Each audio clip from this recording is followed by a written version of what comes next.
시작하도록 하겠습니다. 저한테 공동 호스트 넘겨주셨구나. 자, 시작하도록 하겠습니다.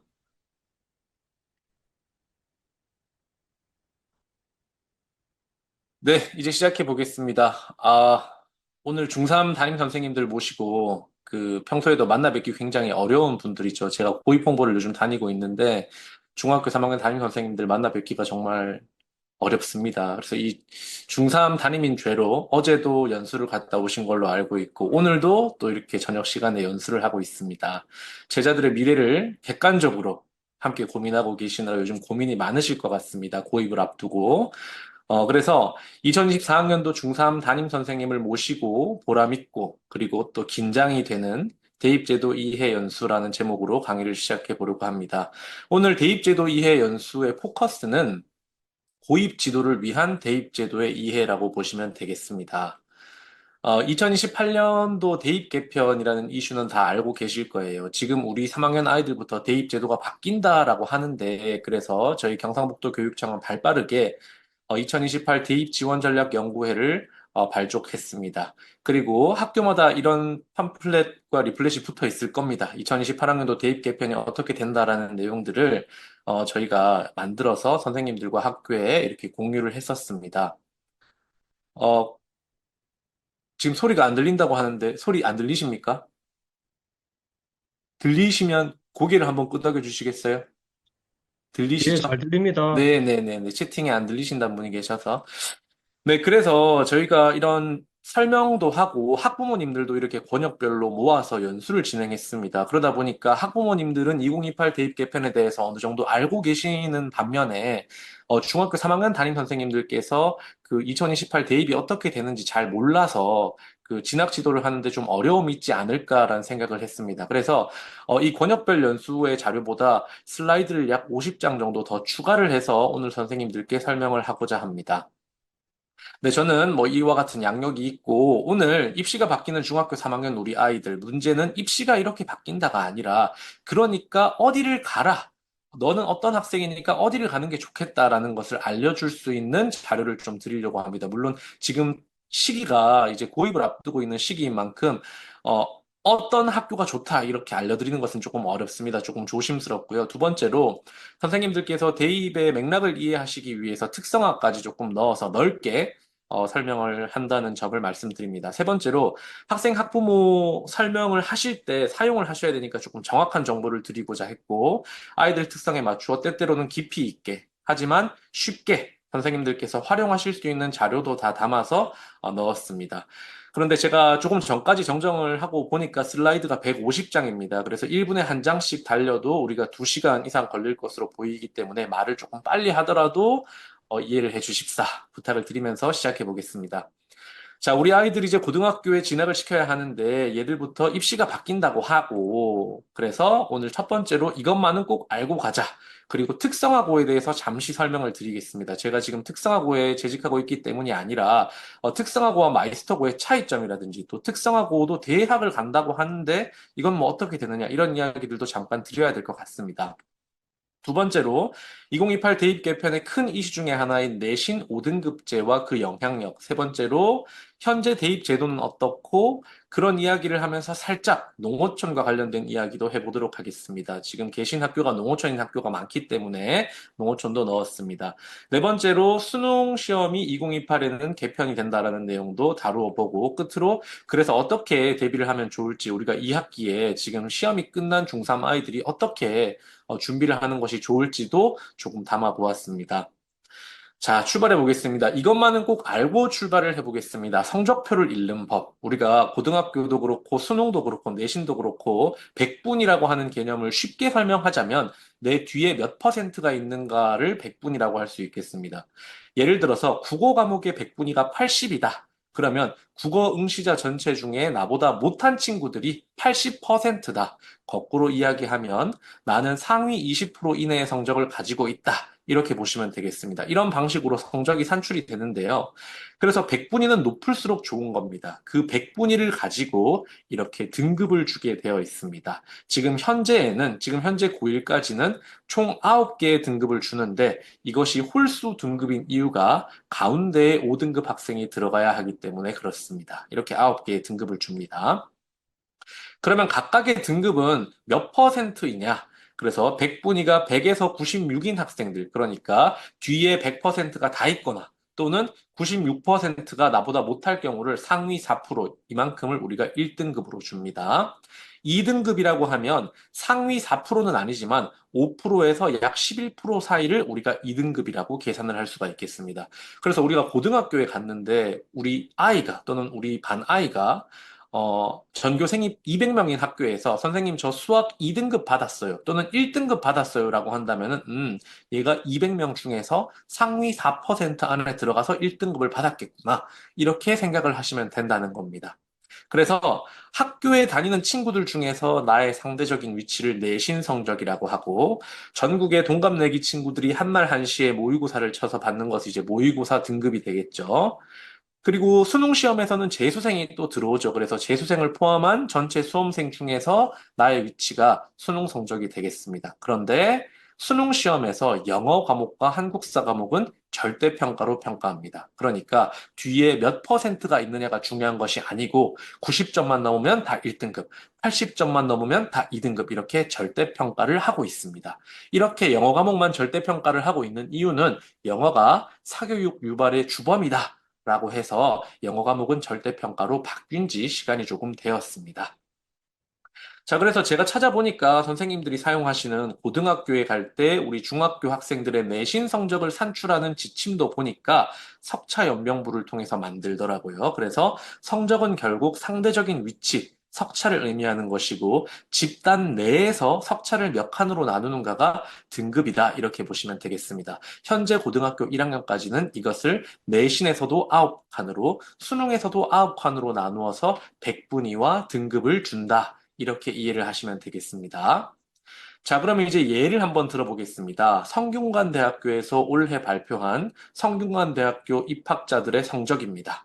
정시 모집, 그러니까 수능 시험에서 성균관대학교에 합격한 아이들 중에 70%의 성적, 그러니까 100명 중에 70등 정도 하는 아이들은 국영수 사과, 국영수 탐의 100분위의 평균이 90대인 것을 볼 수가 있습니다. 그러니까 국어 과목에서도, 영어 과목에서도, 수학 과목에서도, 탐구 과목에서도 상위 10% 이내인 아이들 정도가 그 정도 성적을 맞아야 정시로 성대에 간다. 이렇게 보시면 되겠죠. 자, 그러면 수시 모집에서 우리가 학교 내신으로 가는 학생부 교과 전형에서는 성균관대학교에서 합격자들의 학생부 교과 성적, 이것이 등급입니다. 그러니까 우리가 아까 1등급은 4% 이내라고 했고, 2등급은 11% 이내라고 했는데, 성균관 대학교에 가는 학생들이 고등학교에서 받은 내신 성적을 보니까 1등급에서 2등급 사이가 된다라는 것을 보실 수 있겠죠. 그러면 전교에서 1등급과 2등급을 골고루 맞은 학생들이 성대에 간다. 네, 그리고 선생님들께서는 방금 백분위와 성적을 해석하는 방법만 가지고도 모든 대학의 입시 결과와 위치를 대략적으로 파악하실 수가 있게 되신 겁니다. 오늘 이것을 가지고 가야 우리가 그 앞으로 이야기를 다 다루어 볼 수가 있습니다. 자, 그런데 지금 고1까지 입시는 내신도 9등급제고 수능도 9등급제로 하고 있다. 그래서 수시에서 내신, 그러니까 학교 친구들 중에 상대적 위치가 중요하지만 그 내신 성적은 학교마다 차이가 존재하지 않습니까? 조금 쉬운 아이들끼리 모여 있는 것도 있고 아닌 경우도 있기 때문에 대학들은 대학마다 수능 최저 학력 기준이라고 하는 어떤 벽을 만들어 놓았습니다. 이 벽이 높을수록 아이들이 학교에서 내신만 잘해가지고는 갈 수 없게 되는 것이겠죠. 그래서 가장 아이들이 희망하는 의학 계열 같은 경우에는 수능에서 네 과목의 등급의 합이 5에서 6등급을 맞아야 됩니다. 그러니까 1등급, 1등급, 1등급, 2등급 이렇게 받아야 의학 계열의 수능 최저학력 기준이 된다. 이렇게 보시면 되겠습니다. 이렇게 그 이후에 이제 서울에 있는 수도권에 있는 대학들은 수능에서 세 과목을 요구하고 있고, 이 수능에서 세 과목 등급의 합이 6등급에서 7등급, 그러니까 2등급, 2등급, 2등급 정도를 받아야 내신이 아무리 좋아도 이 기준을 통과해야지 지금 지원을 해서 합격을 할 수 있는 형태이다. 라는 것을 이해를 하시면 되겠습니다. 자, 그러면 대기업에서 발표한, 어, 2023학년도에 학생부 교과 전형으로 우리 이 밑에 있는 대학들에 간 친구들이 어느 정도 등급을 맞으면 갔느냐 보시면 이 파란색 선은 인문계이고 갈색 선은 자연계입니다. 그러니까 한양대학교에 인문계열 학생이 지원했을 때 평균적으로 70% 성적은 1.4등급 정도의 내신을 받은 학생들. 그러니까 고등학교에 있을 때 내신에서 평균 1등급과 2등급 사이를 받아서 지원을 했다라는 것을 아실 수가 있습니다. 그래서 대학들은 어느 정도 이 교과 전형 성적을 통해서 우리가 이 대학들이 어느 정도 성적대 아이들이 지원하는지를 이렇게 공개하게끔 되어 있습니다. 2등급 때에도 서울여대부터 한경대, 안양대까지 이렇게 쭉 등급이 분포하는 것을 아실 수가 있습니다. 그래서 이것만 보시면 선생님들이, 일단 대학에 가는 데 있어서 특히 수시 모집에서는 내신 성적이 굉장히 중요한 지표이구나라는 것을 이제 이해하실 수 있을 것이라고 봅니다. 자, 그래서 9등급제 내신 수시 모집에서 어느 정도 내신이면 어느 정도 학교를 지원하는가를 제가 대략적으로 피라미드를 만들어 보면 지금 이렇게 나누어 볼 수 있겠습니다. 가장 위에 있는 의치한 약수는 내신 1등급 초반에서 중반 학생들, 그리고 수능에서도 4과목을 1등급에서 2등급을 받아야 지원을 할 수가 있고, 스카이 서성한대학은 내신은 1등급 중후반이어도 수능에서는 3과목을 요구하고 있고 각각 2등급에서 3등급을 받아야 된다. 그리고 경희대, 건대, 동국대, 홍대, 숙대, 외대, 교대 정도 선에서는 내신은 2등급에서 3등급 학생들도 지원하지만 수능에서는 2과목을 수능 최저학력 기준으로 요구하는 경우가 많다. 그리고 국민대, 숭실대, 세종대, 단국대, 아주대, 경기대, 그리고 한양대, 에리카는 지금 그 2에서 3등급 학생들이 지원하지만 역시나 2과목을 3에서 4등급, 2합 7 이런 정도의 수능 최저를 요구하고 있습니다. 제가 부산대와 경북대를 이 구간쯤에 놓은 것은 부산대와 경북대가 지원하는 학생들이 교과 전형으로 가는 학생들이 2등급에서 3등급 정도를 받아야 하고 수능 최저는 2합 6 정도를 요구하고 있기 때문에 여기에다가 배치를 했습니다. 교대 같은 경우에는 지금 그 교사 이슈와 그리고 학생 수 감소 이슈 때문에 조금 더 밑으로 올해부터는 내려가야 되지 않을까 이렇게 생각이 되고요. 그 밑에 직어국, 부산대와 경북대를 제외한 직어국이 자리를 하고 있습니다. 여기에는 이제 충남대, 충북대, 강원대, 경상국립대 등의 국립대학을 포함하고 있고 이 대학들은 캠퍼스가 워낙 많다 보니까 그리고 또 최근에는 캠퍼스 통합 이슈 때문에 학과별로 폭이 굉장히 크게 나타납니다. 그리고 그 밑에 지방사립대학 중에서 수능 최저학력 기준을 요구하는 대학들도 있고, 그리고 지방사립대학 중에 수능 최저학력 기준을 요구하지 않는 대학도 있습니다. 똑같은 지방사립대학인데 수능 최저학력 기준을 요구하지 않는 대학은 다시 말해서 내신만 있으면 지원이 가능한 대학을 의미합니다. 이런 대학들은 상대적으로 학생들이 지원하는데 부담이 없겠죠. 그것은 거꾸로 이야기하면 이런 대학들은 지금 학생 모집에 어려움을 겪고 있는 학교라고 보시면 됩니다. 내신도 사실 큰 변별이 없고 수능도 요구하지 않고 일단 학생들을 받고 봐야 하는 모집형 대학이 되어버린 것입니다. 그리고 이런 대학들은 그 보통 학교 앞에 지하철이 없는 경우가 대부분입니다.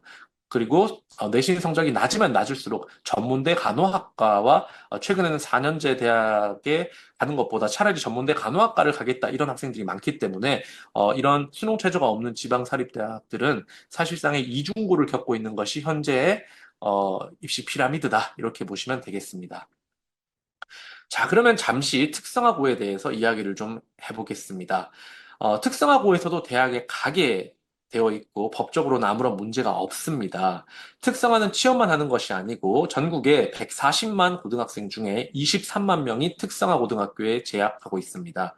이 학생들 비율로 따지면 16% 정도가 되는데요. 이 친구들의 36%는 진학, 취업을 41% 정도 하고 있습니다. 그런데 뉴스를 보시면 알겠지만 경북 지역으로 다른 지역의 학생들이 굉장히 많이 유입되고 있다 이런 뉴스를 보셨을 텐데요. 우리 우리 경상북도에 있는 특성화 고등학교는 진학보다는 대부분 취업에 영향을 쏟고 있는 것으로 알고 있습니다. 특성화고가 상대적으로 많은 경북인데요. 자, 특성화고와 마이스터고의 차이점을 조금 짚어보겠습니다. 특성화고는 소질과 적성 및 능력이 유사한 학생들을 대상으로 특정 분야의 인재 양성을 목적으로 하는 교육 또는 현장 실습 등 체험 위주의 교육을 전문적으로 실시하는 학교입니다. 그래서 선생님들께서 특성화와 마이스터고의 차이점을 잘 모르시는 분이 계신데요. 마이스터고는 여기 있습니다. 마이스터고는 특목고에 속합니다. 그래서 우리가 외고, 국제고, 과고 이런 학교가 인문계의 상위 호환이다. 이렇게 생각을 하실 텐데요. 마이스터고는 특성화고의 상위 호환이다. 이렇게 보시면 되겠습니다. 그래서 특수 분야의 전문적인 교육을 목적으로 하는 고등학교이기 때문에 마이스터고가 되려고 하면 특성화고에서 특정한 기준의 취업률을 달성해야 되고 신입생 모집 등을 일정 기간 유지해야 하며 그래야만 마이스터고를 신청하고 유지가 가능합니다. 그래서 특성화고가 좋아요, 마이스터고가 좋아요, 이렇게 물어보신다면 당연히 그 취업률이라든지 이런 것들이 더 높아야 마이스터고가 된다라고 제가 말씀을 드릴 수 있겠습니다. 그래서 이 마이스터고는 애초에 취지는 도마다 한 개에서 두 개 정도를 하려고 했는데 여러 가지 이유들과 특성들을 이제 만들기 위해서 또 예산도 더 많고 또 다양한 고시 외 과목도 운영을 할 수가 있기 때문에 지금 좀 많이 생겼습니다. 그래서 특성화고는 지금 경상북도 내에 48개교가 있고요.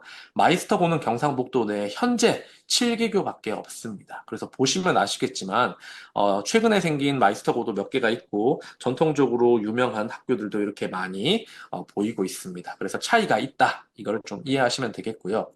자, 특성화고 교육과정이 대입에 유리한가 불리한가? 우리가 고등학교에 가게 되면 특성화 고등학교는 이 고등학교에서 배우는 과목 중에서 전문교과라고 하는 부분을 일반계 고등학교와 다르게 편성하게 됩니다. 예를 들어서 제가 가지고 온 사례를 보시면 구미에 있는 어떤 마이스터 고등학교는 이 전문교과 과목에 이런 과목들을 배웁니다. 그리고 또 어떤 학교는 전기, 전자 이런 것들을 많이 배우는 것을 알 수 있고 또 어떤 특성화 고등학교는 급식 관리, 한국 조리, 서양 조리, 중식, 제빵, 일식 이런 걸 배우는 것을 우리가 알 수 있습니다. 그래서 이렇게 생각해 보시면 어떨까요? 전문 교과를 고교의 특성에 맞게 편성하여 전문 산업 인력을 양성하는 것이 특성화고의 목적이기 때문에 일반고와 듣는 과목 자체가 다르다는 것입니다. 그래서 대학에서 일반고 학생과 특성화고 학생이 동시에 같은 전형에 지원을 했을 때 국어, 영어, 수학, 사회, 과학을 훨씬 더 적게 듣고 오고 중식조리, 서양조리, 한식조리를 듣고 온 학생들의 내신을 1대1로 비교해서 평가한다라고 착각을 하시는 선생님들이 더러 계셨습니다. 그래서 이 점에 대해서 조금 이따가 조금 더 자세히 설명을 드리고 조금만 더 보겠습니다. 자, 그런데 그런 특성화고라고 했는데 온라인을 찾아보면 이름만 특성화고이고 실제로는 이렇게 학교 홈페이지에 대놓고 우리는 서울대를 이렇게 많이 갔어. 연대를 10명씩 갔어. 이렇게 홍보하는 학교들이 있습니다. 세 학교 다 서울에 있는 특성화 고등학교인데요. 그럼 도대체 얘들은 어떻게 대학을 가는 거야? 특성화고인데. 네. 겉으로는 일반계고 학생이 쓰는 모든 전형을 특성화고 학생도 지원을 할 수가 있습니다.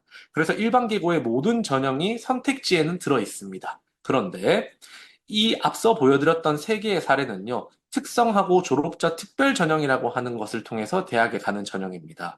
그러니까 특성화 고등학교를 졸업한 학생들만 지원을 하는 어떤 특별한 전형이 있다라는 것이죠. 그런데 여기서 주의해야 될 점은 모집 단위 학과가 동일 계열인 자만 지원을 할 수 있다라는 것입니다. 이것이 어떤 개념이냐 하면요. 지금 보시면 건대, 성신여대, 가천대, 성결대, 강원대, 충남대 이런 학교들이 특성화 고교 졸업자 전형이라는 전형으로 학생들을 모집하고 있습니다. 수시에서도 모집하고 정시에서도 모집을 하고 있죠. 그런데 동일 계열이란 무슨 말이냐? 여기 보시면 특성화고에서 배우는 과목이 그 대학의 학과와 동일 계열일 때 가능하다는 말입니다. 예를 들어서 특성화고에서 국제관광 비즈니스과를 다녔다면 대학에서 경영과 관련된 학과, 관광과 관련된 학과에 지원할 수 있다는 얘기입니다. 제가 지금 속하고 있는 학교는 전기전자과가 있는데요. 전기전자과 학생이 특성하고 특별 전형으로 경영학과나 사범대학에는 지원을 할 수가 없다라는 것입니다.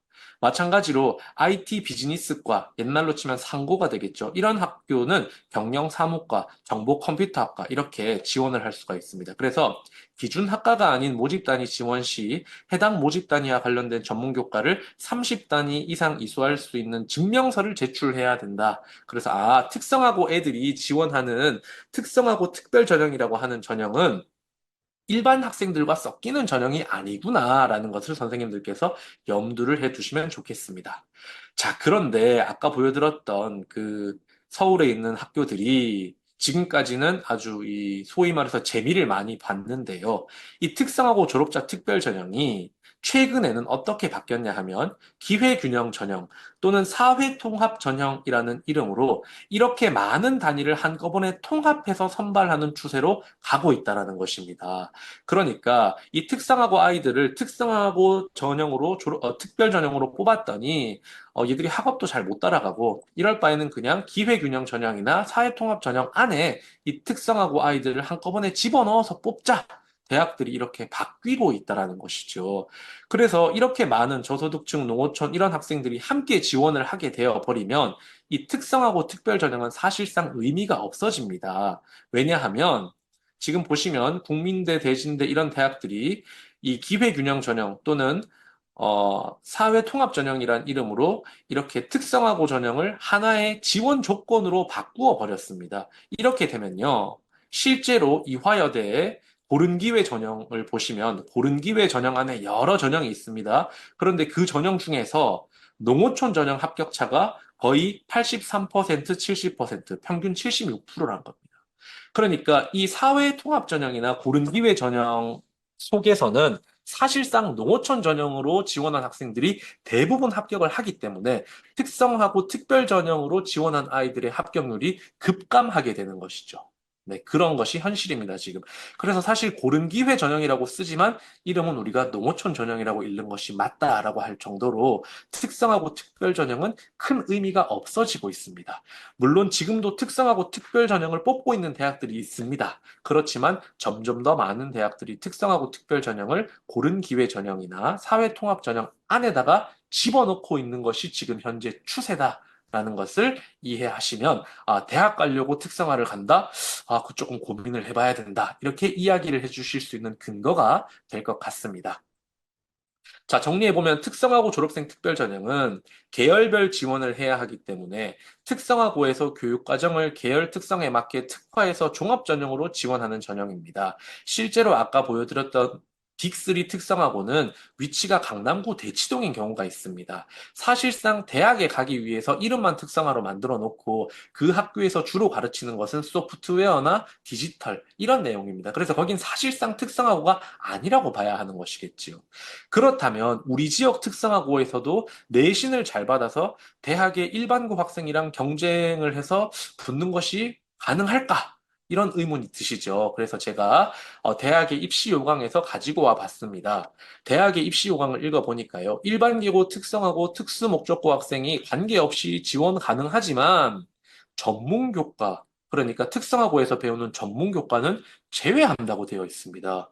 그러면 전문교과가 제외하면 얘들 내신 성적이 어떻게 산출된다는 거지?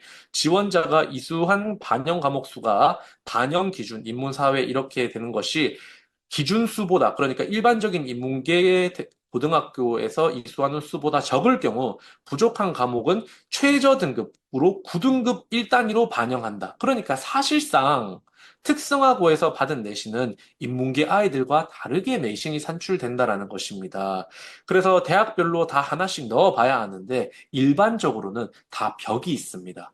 그래서 저희 학교에도 조금 안타까운 경우인데 저희 학교에도 꽤 공부를 잘하는 학생이 대학에 가기 위해서 우리 학교에 왔다라고 이야기를 해서 제가 왜 그런 생각을 했어? 이렇게 이야기를 해보니까, 중학교 때 상담을 받을 때, 내신 성적을 특성화고에 가서 상대적으로 받기 수월하니까, 특성화고에 가서 대학을 가기 위해서 왔다. 이렇게 이야기를 하더라고요. 그래서, 그것이 지금은 현실적으로 어떤 특정한 수준 이하의 대학에선 가능하지만 어떤 특정한 수준 이상의 대학에서는 사실상 조금 어렵다라고 상담을 한 적이 있습니다. 그래서 선생님들께서 아이가 선생님 저는 내신 잘 받아서 대학 잘 가려고 특성화고를 가겠습니다. 이렇게 이야기를 하면 지금 이러한 상황들을 알려주실 필요가 있겠다라는 겁니다. 자, 그러면 선생님들께서 그러면 조금 내신에서 손해를 보더라도 우리가 지원하면 안 될까? 이렇게 생각을 하실 수 있는데요. 학생부 교과전형에서 여기 서류 평가를 이렇게 반영한다는 것은 대학이 이 학생이 고등학교 때 어떤 과목을 선택해서 듣고 왔는지 평가한다라는 의미입니다. 그래서 특성화고인지 아닌지 교육 과정만 보면 바로 나오게 되어 있습니다. 그래서 대학에서 교육 과정, 즉 입맛에 맞는 국영수 사과를 들었는지 반영하기 때문에 쉽지 않다라는 말씀을 드릴 수 있겠습니다. 자, 그래서 특성화고에 가서 내신을 잘 받아 대학에 가는 게 유리하다. 교과 전형에서 내신을 인문계와 1대1로 비교를 해준다면 누가 인문계를 가서 대학을 가려고 하겠습니까? 인기 있는 대학들은 일반고 학생들이 지원하는 전형에 특성화 학생들이 내신만 들고 지원하는 것을 막는 벽을 다 만들어 놨습니다. 아이들이 찾아온 내신은 아이들의 내신과 1대1로 비교해서는 곤란합니다. 아무리 낮은 대학교 일반 학생들과 차이를 계산해 보면 0.7에서 1등급 정도 손해를 보는 것이 현실이기 때문에 이런 점을 이해하시고 특성화의 대입 진학을 이야기해 주시면 좋겠습니다. 자, 그러면 특성 아이들은 대학을 못 가냐? 아닙니다. 대학들은 특성화고 아이들 중에서 졸업자 중 재직자 전형이란 것을 지금 엄청나게 늘려놓고 있습니다. 이게 무슨 말이냐면 특성화고를 다니는 아이들이 일단 취업을 해서 3년 동안 근무를 한 다음에 직장인 전형을 많이 만들어 놓고 있습니다. 그래서 사실상 특성화고 아이들은 이 전형으로 지원을 하라고 유도를 하고 있는 추세입니다. 그래서 지금 보시면 꽤 괜찮은 대학들도 이렇게 많이 재직자 전형을 운영하고 있습니다. 이 재직자 전형은 수능 시험도 없고 그래서 아이들이 내가 어떤 특정한 영역에 취업을 했다가 나의 진로를 바꾸기 위해서 특성하고 재직자 전형으로 지원을 하는 경우가 많이 있습니다. 예. 그래서 특성화고를 정리해 보겠습니다. 특성화고는 취업을 하러 가는 곳이기 때문에 기본적으로 기업이나 공무원 시험을 쳐서 3년을 재직한 뒤에 특성화 고졸 재직자 전형으로 대학에 가거나 또는 대학에 가기 위해서 4년제 대학과 전문대학을 갈 수 있지만 일반계 학생들과 싸우는 일반 전형에선 사실상 어려움이 조금 있고 특성화고 아이들끼리 싸우던 특성화고 전형은 동일 계열일 때 지원이 가능했는데 최근에는 이 전형이 사회통합과 고른 기회로 묶이고 있는 추세다. 그것도 아니면 그냥 특성화고 가서 정시 공부를 하면 된다. 이렇게 설명을 해주시면 되겠습니다. 자, 조금 시간이 지났는데 이제서야 본론으로 한번 가보도록 하겠습니다. 첫 번째입니다. 아까 말씀드렸던 9등급으로 내신도, 수능도 평가를 했는데 현재 중3이 고등학교에 가면 내신은 5등급제로 바꾼다라는 발표를 보셨을 겁니다. 그리고 이제 발표의 근거를 보면 내신은 선진국처럼 5등급으로 간다. 선진국 5등급형으로 간다라고 됐는데 수능은 그 등급 그대로 가게 되거든요. 우리가 수능이 후진국도 아닌데 수능은 9등급으로 가는 이유 도대체 무엇일까 보겠습니다.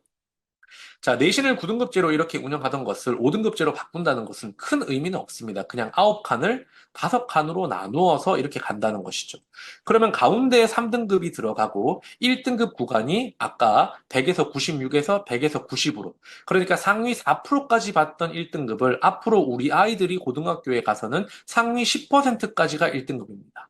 제일 뒤에 5등급은 하위 10%, 그리고 2등급은 상위 11에서 34%니까 사실상 9등급의 구간을 조금씩 넓혀 놓은 것이 지금 현재 내신 5등급제 형태라고 보시면 되겠습니다. 그러면 9등급제를 그냥 5등급제로 바뀌는 게 뭔 의미가 있나? 지금 현재 중학교 3학년부터 2022 개정교육과정에 적용을 받는 세대고 이 중학교 3학년이 2022 개정교육과정의 첫 번째 수능 세대, 즉 2028 대입의 수능 세대이기 때문에 얘들부터 바뀌는 겁니다. 자, 맥락을 조금 이해를 하셔야 됩니다. 2022 대입 2022 교육과정은 핵심이 고교 학점제입니다. 고교 학점제를 우리가 지금 중학교 3학년부터 시행하는 것이 아니고 이렇게 22, 23, 24년도에 각각 이렇게 계단식으로 조금씩 적용을 해오고 있었습니다. 지금 이미. 그런데 고교 학점제가 전면 적용이 되는 2025년, 그러니까 현재 중학교 3학년부터는 우리가 원래 계획이 모든 선택 과목을 성취 평가제로 바꾸겠다. 그리고 공통 과목만 9등급 내신을 주겠다라고 했습니다. 이게 무슨 말이냐면 대학에서 자, 2028 수능 세대 현재 중3부터는 공통 과목만, 즉 고등학교 1학년 때만 숫자로 9등급을 내서 주고 나머지는 A, B, C로 주자. 그래서 내신에 대한 부담이 줄어드니까 자기 진로 적성에 맞는 과목을 마음껏 선택해서 들을 수 있도록 하자. 그것이 고교 학점제의 취지였습니다. 그래서 예를 들면 어떤 아이가 문화재 학과를 지원한다고 하면 문화재 학과니까 당연히 역사 과목을 선택하도록 해야 되고, 그렇지만 문화재 학과에 막상 가보면 문화재 부식이라든지 문화재를 보존해야 된다든지 이런 걸 배워야 되니까 화학이랑 물리 과목도 들어야 하고 또 한문이나 사회교과도 들어야 하는데 전통적인 문과이과 구분에서는 이것을 들을 수가 없지 않습니까? 그래서 너희에게 내신 부담을 등급으로 안 내는 대신에 부담을 줄여줄 테니 이거를 듣고 와라. 라고 이렇게 스텝을 밟고 있었다는 겁니다. 그래서 이걸 표로 바꿔보면 1학년과 2학년, 현재 1학년과 2학년의 3학년 일부가 이렇게 공통 과목과 일반 선택 과목이 9등급이 나오고, 그리고 2학년과 3학년에 나오는 진로 선택 과목을 성취 평가로 이렇게 ABC로 내신 등급을 안 주고 있었었는데, 절대평가로 가자 이런 흐름이었는데 네. 그래서 원래는 우리가 계획하고 있던 것이 이 일반 선택 과목과 진로 선택 과목이 모두 현재 중3부터는 절대평가로 바꿔서 ABC로 주겠다. 마음껏 들어라. 이렇게 발표를 예고를 했었습니다.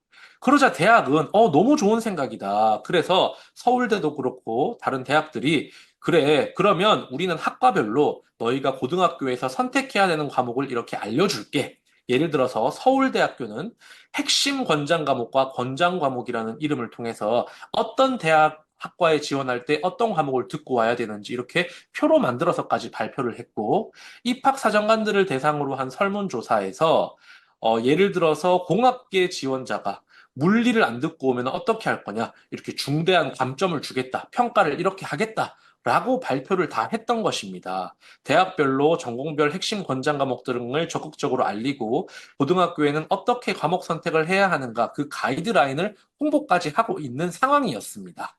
네. 그러다 보니까 고려대학교 학생부 종합전형에 합격한 사례를 보시면 고려대학교의 발표 사례입니다.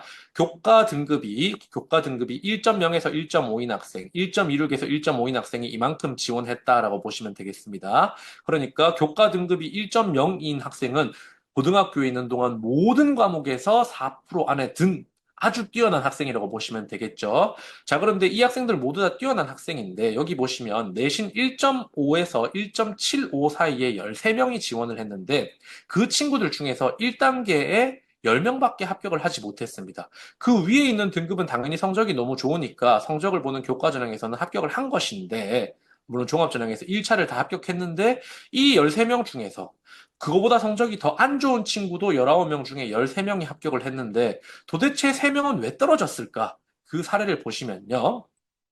자, 지금 이 표가 대학에서 실제로 학생을 평가할 때 입학사정관의 화면에 뜨는 표입니다. 여기에 써 있는 글자가 들어가 있는 내용은 이 고등학교에서 편성한 과목입니다. 그 중에서 노란색 색칠이 되어 있는 내용은 이 학생이 선택해서 들었다라는 내용이고, 여기 갈로에 써 있는 것은 그것을 몇 시수로 가르쳤느냐를 설명한 것입니다. 자, 그런데 아까 우수한 성적을 받고도 떨어진 이 학생, 왜 떨어졌느냐라고 물어보니까요. 대학에서 이렇게 이야기를 했습니다. 이 학생은 기하 과목을 선택해서 듣지 않았다.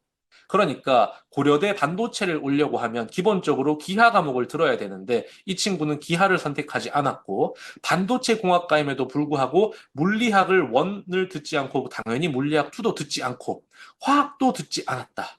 그래서 견적이 이렇게 나오기 때문에 이 친구를 떨어뜨렸다라고 이야기를 했습니다. 거꾸로 이야기를 하면 이미 대학들은 고교 학점제의 흐름에 의거해서 각 이 학생이 그냥 내신만 좋다고 합격을 시키는 것이 아니라 이렇게 교육 과정을 잘 편성해서 얼마만큼 어떤 과목을 듣고 왔는지를 성적보다 더 중요한 지표로서 판단하고 있다라는 것을 우리가 알 수 있는 것이죠. 자, 선생님들이 많이 궁금해하시는 고대 의대 자료를 한번 보겠습니다. 자, 고대 의대는요, 작년에 18명을 이제 학교장 추천 전형으로 뽑았습니다. 자, 18명을 뽑는데 이미 내신이 1.0인 학생이 33명이 지원을 했습니다. 아주 그 좋은 성적을 가진 학생들이 많이 지원을 했겠죠. 1.0인 학생들 중에서도 18명 안에 못 들어간 학생들이 있겠죠. 자, 그래서 이 그래프를 보시면은 왼쪽으로 갈수록 성적이 좋은 겁니다. 그리고 오른쪽으로 갈수록 1.1등급에 가까운 성적이기 때문에 성적이 물론 좋은 학생이지만 지원자들 중에서는 안 좋다라고 보시면 되겠고, 아래쪽으로 갈수록 합격을 했고 위쪽으로 갈수록 떨어졌습니다. 자, 그런데 지금 이 친구를 보면 내신은 1.0인데도 불구하고 떨어진 학생이 있거든요. 지금 보시면 이 친구는 내신이 1.0인데 떨어졌습니다. 반면에 이 친구는 내신이 1.1인데도 붙었습니다. 도대체 고대에 왜 이런 차이가 있는 것이냐라고 물어보니 고대에서 이렇게 이야기를 합니다. 자, 내신이 1.0이지만 떨어진 친구는요, 이 고대 의대를 지원한 학생들 중에서 수학 과목을 평균적으로 27.21시간을 듣고 왔는데 이 친구는 28 정도밖에 안 들었다. 그리고 과학 과목에 있어서 고대 의대를 지원한 학생들은 평균적으로 35차시를 듣고 35단위를 듣고 왔는데 이 친구는 28밖에 듣지 않았다. 그래서 내신이 1.0이지만 이 친구는 수학이랑 과학에 자신이 없는 학생이기 때문에 우리 의대에서는 뽑지 않았다라고 설명을 했습니다. 그래서 오히려, 그럼 이 친구는 뭘 듣고 왔느냐? 이 친구는 고대 입학사정관의 말입니다. 이 친구는 어디서 이상한 소리를 듣고 왔는지 모르겠지만, 의대에 가려면 윤리를 듣고 와야 됐다는 얘기를 들어서, 의대에 지원했는데 윤리와 사상을 4, 생활과 윤리를 4 듣고 왔더라. 그래서 이것은 본질이 아니다. 따라서 해야 할 것은 하고 오자. 이렇게 이야기를 했습니다. 선생님들이 이제 이 표를 보시면 조금 이해가 가실 거예요. 특성화고 학생이 일반계 학생과 같이 지원을 했을 때, 그 학생은 이 교육과정 편성표를 띄웠을 때 그 학생은 여기에 미적분이라든지 이런 것이 안 뜨고 뭐 일식조리, 한식조리 뭐 이런 게 뜰 거 아닙니까? 그죠? 그러면 똑같이 일반계고 학생이랑 동일 선상에 놓고 평가를 받을 수가 없다라는 것이죠. 그죠? 자, 그럼 반면에 1.1인데 붙은 B학생은 당연히 경쟁자들의 평균 시수보다 수학도 많고 과학도 많았다라는 것을 알 수가 있습니다. 그래서 지금 이 그림을 보시면요. 이 그림은 학생부 종합전형의 이 그림 각각 한 장 한 장이 학과에서 그 학과에 지원한 학생이 어떤 과목을 많이 듣고 왔느냐를 의미합니다. 그런데 이 네 번째 그림을 보시면 이 학과는 어떤 학과인지 모르겠지만 이 학과에 합격한 학생들은 뭔지 모르지만 이 세 과목을 많이 듣고 온 것으로 볼 수 있습니다. 바로 기계공학과입니다. 기계공학과는 수학 미적분과 물리 과목을 이렇게 많이 들어야지 합격을 했다라는 것을 아실 수가 있습니다. 그러니까 이미 대학은 고교 학점제 체제로 평가를 하고 있다라는 것입니다. 자, 그런데 문제가 발생합니다. 고교 학점제 취지가 이렇게 좋은데, 만약에 내신 9등급 제도가 원래 계획대로 절대평가로 바꾸어 버리면 어떻게 평가를 하느냐라고 갑론을박을 벌이면서 이렇게 전문가들이 모여서 토론을 했습니다. 그래서 토론을 해보니까 어떤 현상이 발견되었냐면, ABC로 성적을 주고 있는 고등학교들을 뽑아봤더니 일반 계고에서는 A를 내신 한 3등급까지 주지만 외고, 과고, 자사고, 특성화고에서는 6등급, 7등급도 다 A를 주더라.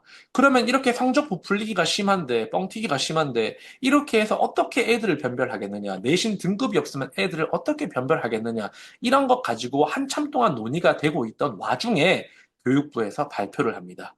2028 대입부터 우리가 그냥 등급을 주겠다라고 발표를 해버립니다. 대신에 5등급제로 주겠다고 얘기합니다. 그러니까 원래 등급을 안 주겠다. 이 두 개 영역, 일반 선택과 진로 선택에서는 등급을 안 주겠다라고 이야기를 하다가 그냥 여기까지 전부 다 5등급을 주겠다고 발표를 한 것입니다. 그래서 결과적으로는 애들이 내신 성적 산출되는 과목 수는 훨씬 더 늘어났습니다. 그래서 이 두 개 과목이 전에는 고교 학점제가 되면은 절대평가로 바꿀 테니까 마음껏 들어라 했다가 교육부가 막상 발표할 때는 절대평가는 무슨 모든 과목을 선진국형 5등급제로 간다. 그럼 수능은 어떻게 해냐? 수능은 9등급 그대로 가야지. 지금 이런 상황이라는 것입니다. 그래서 내신 성적이 우리가 고교 학점제와 이제 그 고교 학점제라고 하는 대입 시스템과 지금 성적 산출 방식이 사실은 상충하게 되는 것이 지금 현실입니다. 네, 그래서 9등급이 5등급으로 개편이 되면 이렇게 9칸을 그냥 5칸으로 자르는 것 뿐인데 그러면 1등급은 단순히 아까 기존 4% 정도 산출되던 것에서 10%까지 늘어나니까 학생들이 1등급을 받는 학생들이 2.5배가 늘어나게 됩니다. 그러면 기존에 내신이 강점인 학교들 대부분의 인문계 고등학교는 내신 성적을 가지고 대학을 가는데 다른 학교에도 1등급이 2.5배가 늘어나게 되는 것입니다. 반면에 내신 성적을 받는 것이 치열해서 어렵던 학교들은 내신 성적 1등급이 2.5배가 늘어나게 되는 것입니다. 단순하게 생각을 했을 때. 그러면 이거 아까 보여드렸던 그래프에서 지금 이렇게 등급 1등급 안에서도 초중반이냐 중후반이냐에 따라서 이렇게 달라지던 이 피라미드가 바뀐 입시에서는 이만큼이 다 1등급, 이만큼이 다 2등급이 되어버리는 상황입니다. 그럼 이 대학들이 이 등급 구간 안에서 학생들을 변별을 해야 되는데 도대체 무엇으로 변별을 할 것이냐라는 과제가 생깁니다. 이게 핵심입니다. 그래서 지금 이 자료를 보시면 서울시 교육청 발표 자료인데요. 내신, 현재 9등급 내신에서 1.0에서 1.25, 1.25에서 1.5, 1.5에서 1.75 등급, 그러니까 내신 구간을 0.25 단위로, 9등급제에서 0.25 단위로 나누어도 이렇게 학생들이 전형이 다양하게 달라지는 것이 현재 상황인데, 1.7, 2등급대에 가서도 이렇게 달라지고, 그리고 이게 밑에 있는 게 내신 성적입니다. 이 내신 성적에 따라서 학생들이 지원하는 전략이 전형이 이렇게 다 다르다라는 것을 의미하는데 우리가 이 그래프를 그대로 놓고 이것을 바뀌는 5등급제로 바꿔버리면 이만큼이 다 똑같은 등급을 받게 됩니다. 그러면 이 안에서 뭘로 변별을 할 것이냐? 굉장히 심각한 문제가 되게 됩니다. 네.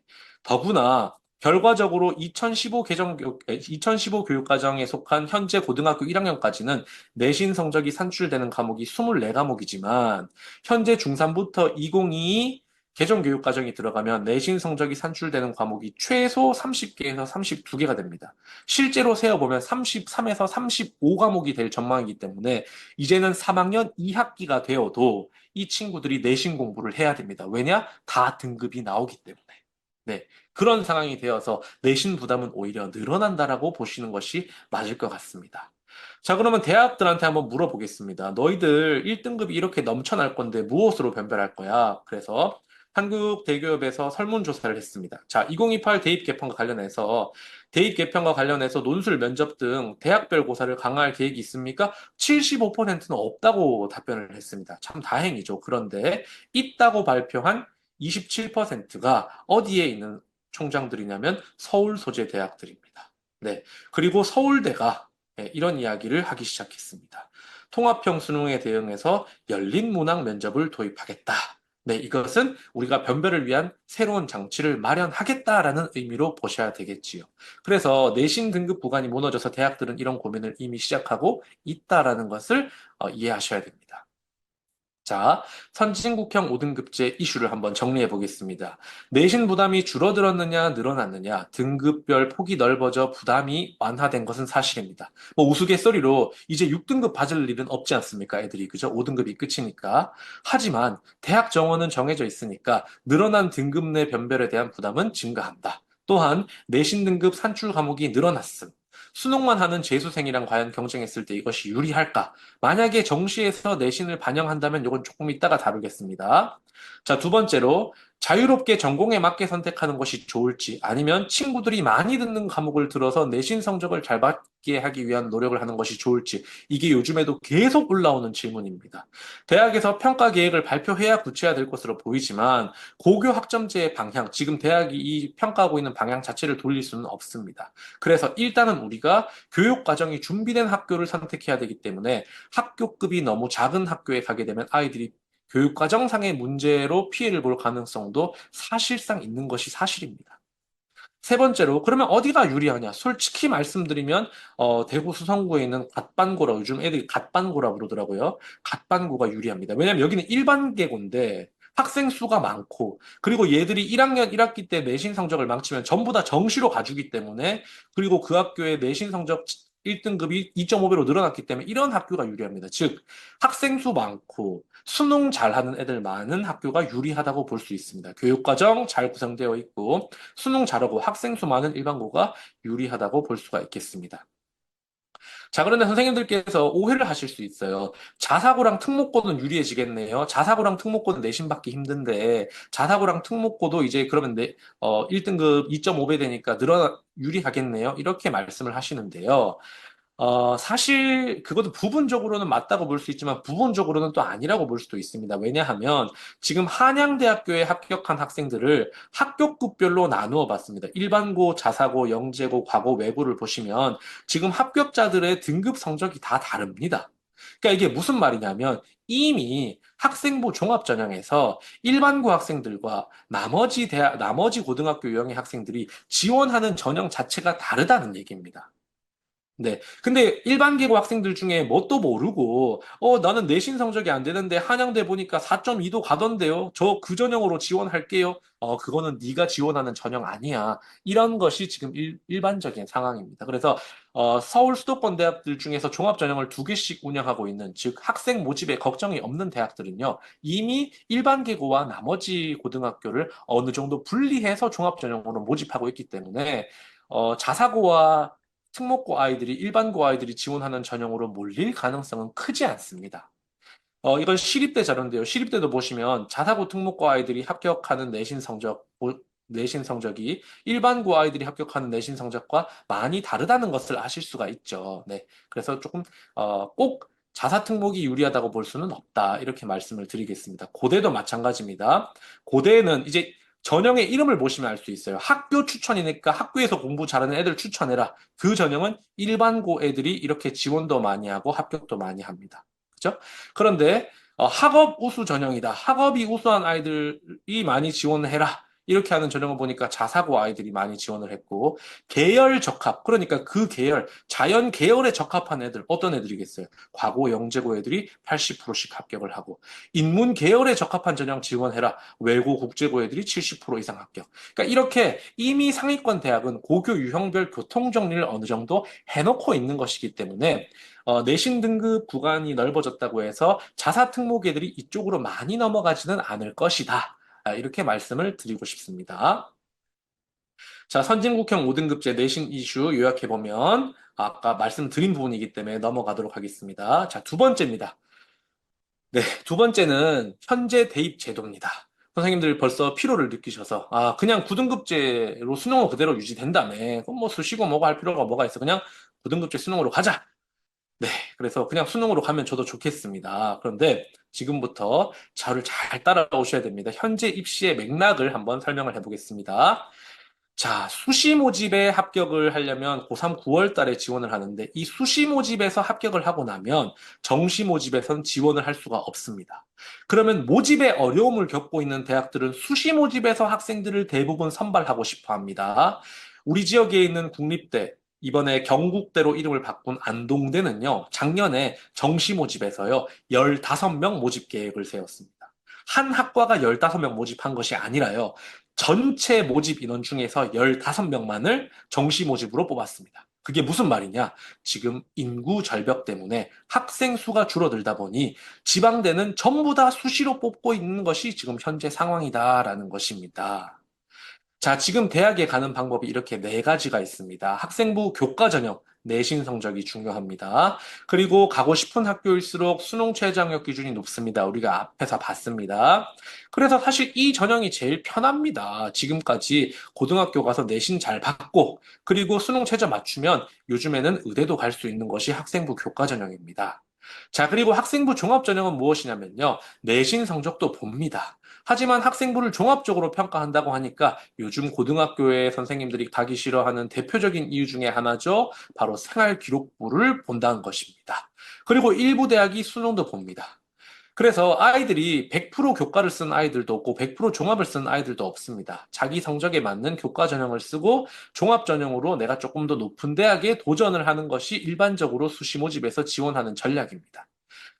그 다음에 논술 전형은 교과 영양은 사실상 무의미하고 논술 영양이 굉장히 중요하고 그 다음에 수능 최저가 있고 정시 수능은 당연히 수능을 위주로 한다.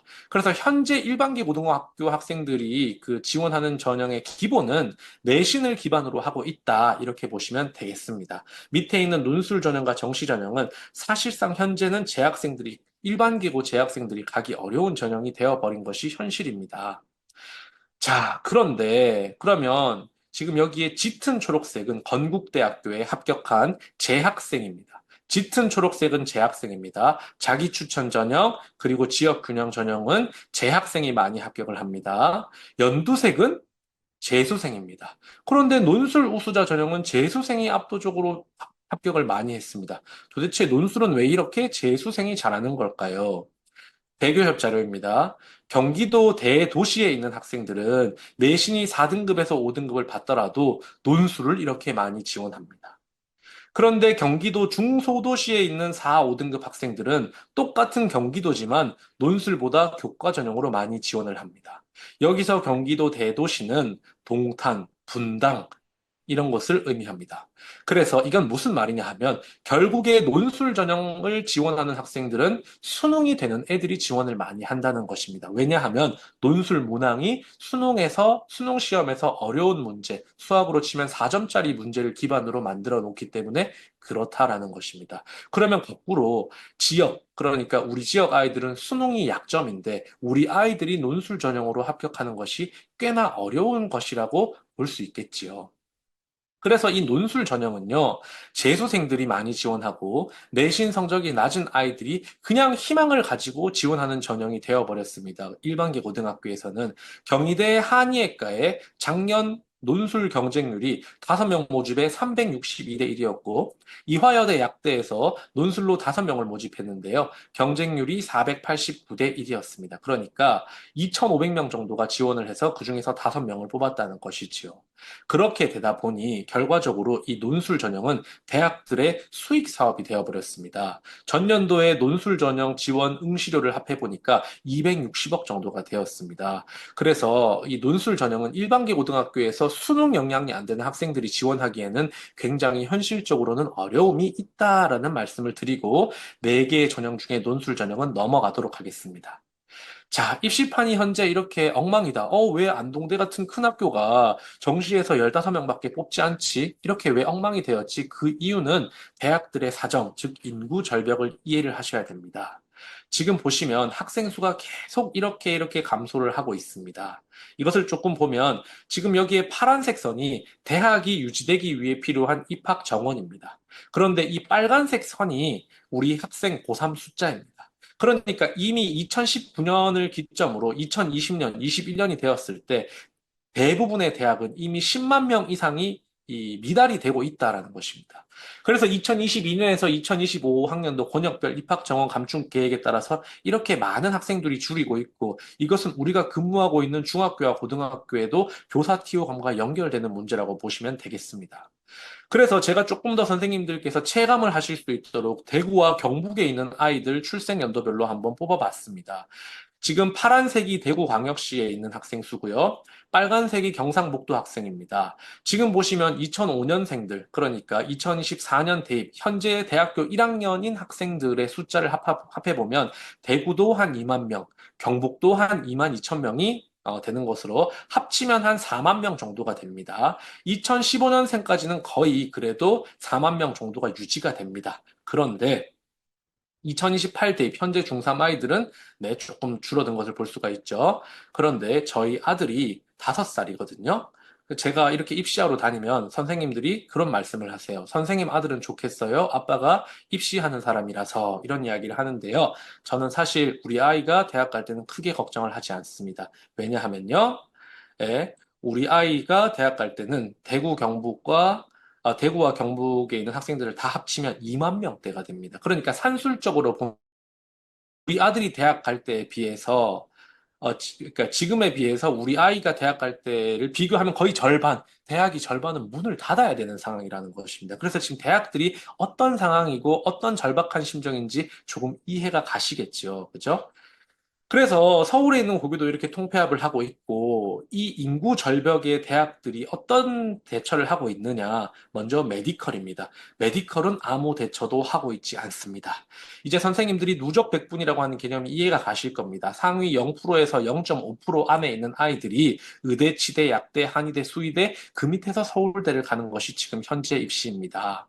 그래서 지금 보시면 강남에서는 초등학교 5학년부터 의대 수학이라고 해서 이렇게 수학을 가르치고 있고, 지금 초등학교 3학년이 벌써 고등학교 과정을 배워서 수학을 하고 있다. 이런 이야기를 들어보셨을 겁니다. 그래서, 우리가 아이들의 정시 지원 가능 대학 배치표를 짤 때 크게 어려움이 없습니다. 그냥 100분위로 잘라놓고 위에서부터 빅5 잘라놓고 이렇게 넣으면 되기 때문에 수성구에 있는 어떤 고등학교는요, 3학년 재학생이 200명인데 그 학교 출신 수능 응시자가 500명입니다. 그죠? 근데 지금 올해 의대 지원한다고 돼서 지금 난리가 나고 있는 상황입니다. 메디컬은 그야말로 광풍이다. 네, 그래서 카이스트 학생들이 이렇게 의대로 간다. 2020년도에서 2022년도에 정시로 전국에 있는 의대에 간 학생들 중에서 비율을 따져보니까 주황색이 현역 고3이고 파란색이 졸업생입니다. 그래서 정시로 의대를 가는 학생들은 대부분 재수생이다. 근데 여기에 올해 2,000명 증원하겠다라고 발표를 해버렸으니 지금 올해 재수생들은 그야말로 역대급이다. 라는 것을 이제 이해가 조금 되실 겁니다. 자, 그러면 이제 의대 밑에 서울권 대학입니다. 자, 선생님들 아까 비수도권 대학들은 수능으로 지금 10% 정도밖에 선발하고 있지 않고 대부분 학생부 교과 전형으로 내신 성적이랑 수능 최저만 가지고 뽑고 있습니다. 그럼 학생부 종합으로 좀 많이 뽑지 학생부 종합 전형으로 많이 뽑을 수가 없습니다. 왜냐하면 학생부 종합 전형 한 명을 평가하려고 하면 읽어야 될 서류가 너무 많기 때문에 물리적으로 불가능합니다. 서울 수도권 대학들은 이렇게 종합 전형을 많이 뽑고 수능으로도 이렇게 많이 뽑고 있습니다. 또 논술 말씀하셨는데요. 논술 전형도 수도권 대학들이 뽑고 있고 지방대에서 논술을 뽑는 마지노선 대학이 경북대와 부산대라는 점. 그 밑에 대학은 논술이 없습니다. 네. 그럼 이제 이 불균형이 이해가 되실 겁니다. 왜 이렇게 안동대는 15명밖에 안 뽑아? 일단 수시에서 채우고 봐야 되기 때문에 그렇다라는 겁니다. 자, 그 결과 2021학년도에 한양대학교의 정시학교, 제가 이게 조금 오래된 자료지만 이걸 가지고 왔는데요. 한양대 2021학년도에 정시로 합격한 학생들 100명을 뽑아가지고, 자, 이 중에서 현역 고3 나와보세요 하니까 30명이 나옵니다. 100명 중에. 근데 그 현역 고3 중에서 30명 중에서 자, 자사고랑 외고 국제고 빠지세요 했더니 일반 계고는 6.3명만 남더라라는 겁니다. 이 2021학년도만 해도요. 재수생 비율이 21% 정도였거든요. 작년에 재수생 비율이 35%였습니다. 그러니까 지금 우리 애들이 수능을 못해서 대학을 정시로 안 가는 게 아닙니다. 그만큼 우리 아이들이 정시로는 대학에 가는 것이 어려운 것이 현실이라는 것을 선생님들께서 제도적으로 이해를 해주셔야 됩니다. 요즘 애들이 공부를 못해가 아니라 요즘 애들이 정시로는 대학 가는 게 억수로 어렵다라는 것을 조금 이해를 해주시면 좋겠다. 재수생 합격자 비율을 보시면 괜찮은 대학은 다 80%가 넘는 것을 알 수가 있습니다. 자, 그래서 정시로 대학 가는 것이 다시 한번 얼마나 어려운지 작년에 이 대학들이 어느 정도 평균 성적을 가지고 갔는지 자료도 이렇게 넣어놨고 또 오늘 강의를 들으시는 분들 중에 그 중3 담임 선생님들이시면서 또 동시에 그 학부모님이신 경우도 있기 때문에 자녀가 고등학교 1, 2학년이라고 하면은 어느 정도 모의고사 성적을 받았을 때 이렇게 되는지도 대교협에서 자료를 가지고 와 봤습니다. 이 자료는 제가 다 이따가 드리겠습니다. 자, 그럼 어쨌든 현역 고3들은 학생부 종합전형과 학생부 교과전형을 좋아한다라고 보시면 되겠죠. 논술 전형은 재수생들이 많이 가고 학생부 종합전형 경희대 보니까 재수생도 일부 붙지만 현역들이 이렇게 많이 간다. 그래서 아까 제가 초반에 학생부 종합전형과 학생부 교과전형이 현재 우리 재학생들, 우리가 일반계고에 보낼 아이들이 대학 가는 데 있어서 핵심 전형이다. 이런 말씀을 드렸던 것입니다. 자, 그럼 이제 직업국의 이야기를 해보겠습니다. 의대 이야기를 했고, 이제 서울 수도권 대학을 이야기했고, 이제 직업국. 제가 조금 노골적이지만 경북대 이야기를 조금 해보도록 하겠습니다. 왜냐하면 우리 선생님과 학부모님들의 어떤 심리적 마지노선이 경북대인 경우가 많이 있거든요. 그런데 이 경북대가 작년, 그러니까 올해 1학년부터 굉장히 엄청나게 중요한 변화가 있었습니다. 이거를 아시면 선생님들께서 특히나 비평준화 지역에서 학생들을 진학 지도하실 때 조금 의미가 있을 것 같습니다. 자, 경북대는요. 작년에 경북대가 정시 모집으로 선발 인원을 대폭 줄이고 수시 모집에서 대폭 늘렸습니다. 그런데 충남대랑 충북대도 비슷한 형태로 가지고 갔어요. 경북대도 정시를 많이 안 뽑는다는 것이죠. 도대체 왜 그럴까? 자, 여기 있는 표를 보시면요. 경북대가 2019, 2020, 21, 22, 23학년도에 기본 계획은 수시 모집에서 66%를 뽑고 정시 모집에서 33%를 뽑기로 계획을 했었습니다. 그런데 그러면 경북대는 지방대는 아니다. 서울권 형태로 학생들을 모집했었다는 것이죠. 아까 표를 보시면 서울권만 정시를 30, 40 뽑잖아요. 그죠? 근데 실제로는 경북대가 자존심이 센 대학이기 때문에 수능 최저학력 기준을 높게 걸었습니다. 사실 코로나 시기 때는 서울대도 수능 최저학력 기준을 조금 할인을 했는데 그때는 경북대가 서울대보다 수능 최저학력 기준을 더 높게 선정한 적도 있었습니다. 그러다 보니까 수능 최저학력 기준을 충족하지 못해서 실제로는 경북대는 수시 모집에서 자기가 계획했던 것만큼 학생들을 뽑지 못했고 결과적으로 정시 모집에 이렇게 많은 학생들을 선발하게 되었습니다. 그러니까 그러다 보니 지역에 있는 소위 명문 고등학교, 비평준화 지역의 일반 고등학교 또는 수성구에 있는 학교들이 마지노선으로 경북대가 정시에서 이렇게 많이 뽑아주니까 경북대를 많이 보냈던 것입니다. 그런데 경북대가 작년, 그러니까 현재 대학교 1학년인 2024학년도 선발에서 정시를 18%밖에 뽑지 않았습니다. 이건 굉장히 큰 변화입니다. 아까 말씀드렸다시피 정시 모집을 지방대는 10% 정도밖에 안 한다. 라고 했는데 경북대가 40%씩 뽑다가 이제 거의 10%대로 줄여버렸다는 것입니다. 도대체 그 잘 나가던 경북대가 왜 이렇게 자존심을 굽히게 되었을까? 자, 2021, 2022, 2023학년도에 경북대는 수시 모집으로 학생들을 뽑았지만 수능 최저학력 기준을 서울대보다 높게 책정해 있었습니다. 자존심이 있는 학교죠. 그리고 정시 모집도 이렇게 많이 뽑았습니다. 그러니까 경북대 교수님들이 정시 모집 공부 잘하는 애들을 좋아했다는 것입니다. 그런데 이때 수능 최저가 너무 높다 보니까 이걸 충족하지 못해서 실제로는 수시에서 이만큼 이월이 되어가지고 경북대 정시에서 엄청나게 많은 학생들이 선발을 해야 되는 상황인데 학생 수가 엄청나게 줄어들고 학생들은 서울에 있는 대학을 가고 싶다 보니 경북대에 빵꾸가 났습니다. 네. 그때 제가 마지막 날 우리 반 학생이 안동대 물리학과에 갈 학생이었는데, 안동대에서 거의 제일 낮은 학과에 갈 학생이었는데, 추가 모집 마지막 날, 선생님 제가 경대에 됐습니다라고 이야기를 해서, 저는 애가 뭘 잘못 먹은 줄 알고, 네가 말하는 경대가 뭐 다른 대학은 아니겠지, 이렇게 얘기하니까 선생님 경북대가 틀림없습니다. 도대체 왜 경북대가 니를 뽑았겠노? 이게 무슨 일이고? 이렇게 얘기를 했더니, 그때가 바로 이해였습니다. 그래서 저희가, 이거 뭔가 심상치 않다라고 얘기를 했고, 2022학년도에 경북대는 수능 최저학력 기준을 낮춥니다. 그렇지만 경북대가 수능 최저학력 기준을 2하보로 낮추었지만 이것이 경희대하고 같은 선이기 때문에 정시 인원을 조절하지 않아서 어느 정도 정시 컷을 상승했지만 그렇지만 그럼에도 불구하고 경북대 컷이 쉽게 회복이 되지 않았습니다. 그러다가 뉴스가 나옵니다. 경북대는 잠시 머물다 떠나는 계류장이다. 그러니까 서울에 갈 애들이 수능을 너무 잘하는 애들을 뽑다 보니까 얘들이 경북대 입학했다가 억울한 마음이 드는 거예요. 그러니까 얘들이 경북대 가서 한 학기만 있다가 다 휴학하고 가버린다라는 뉴스 기사가 납니다.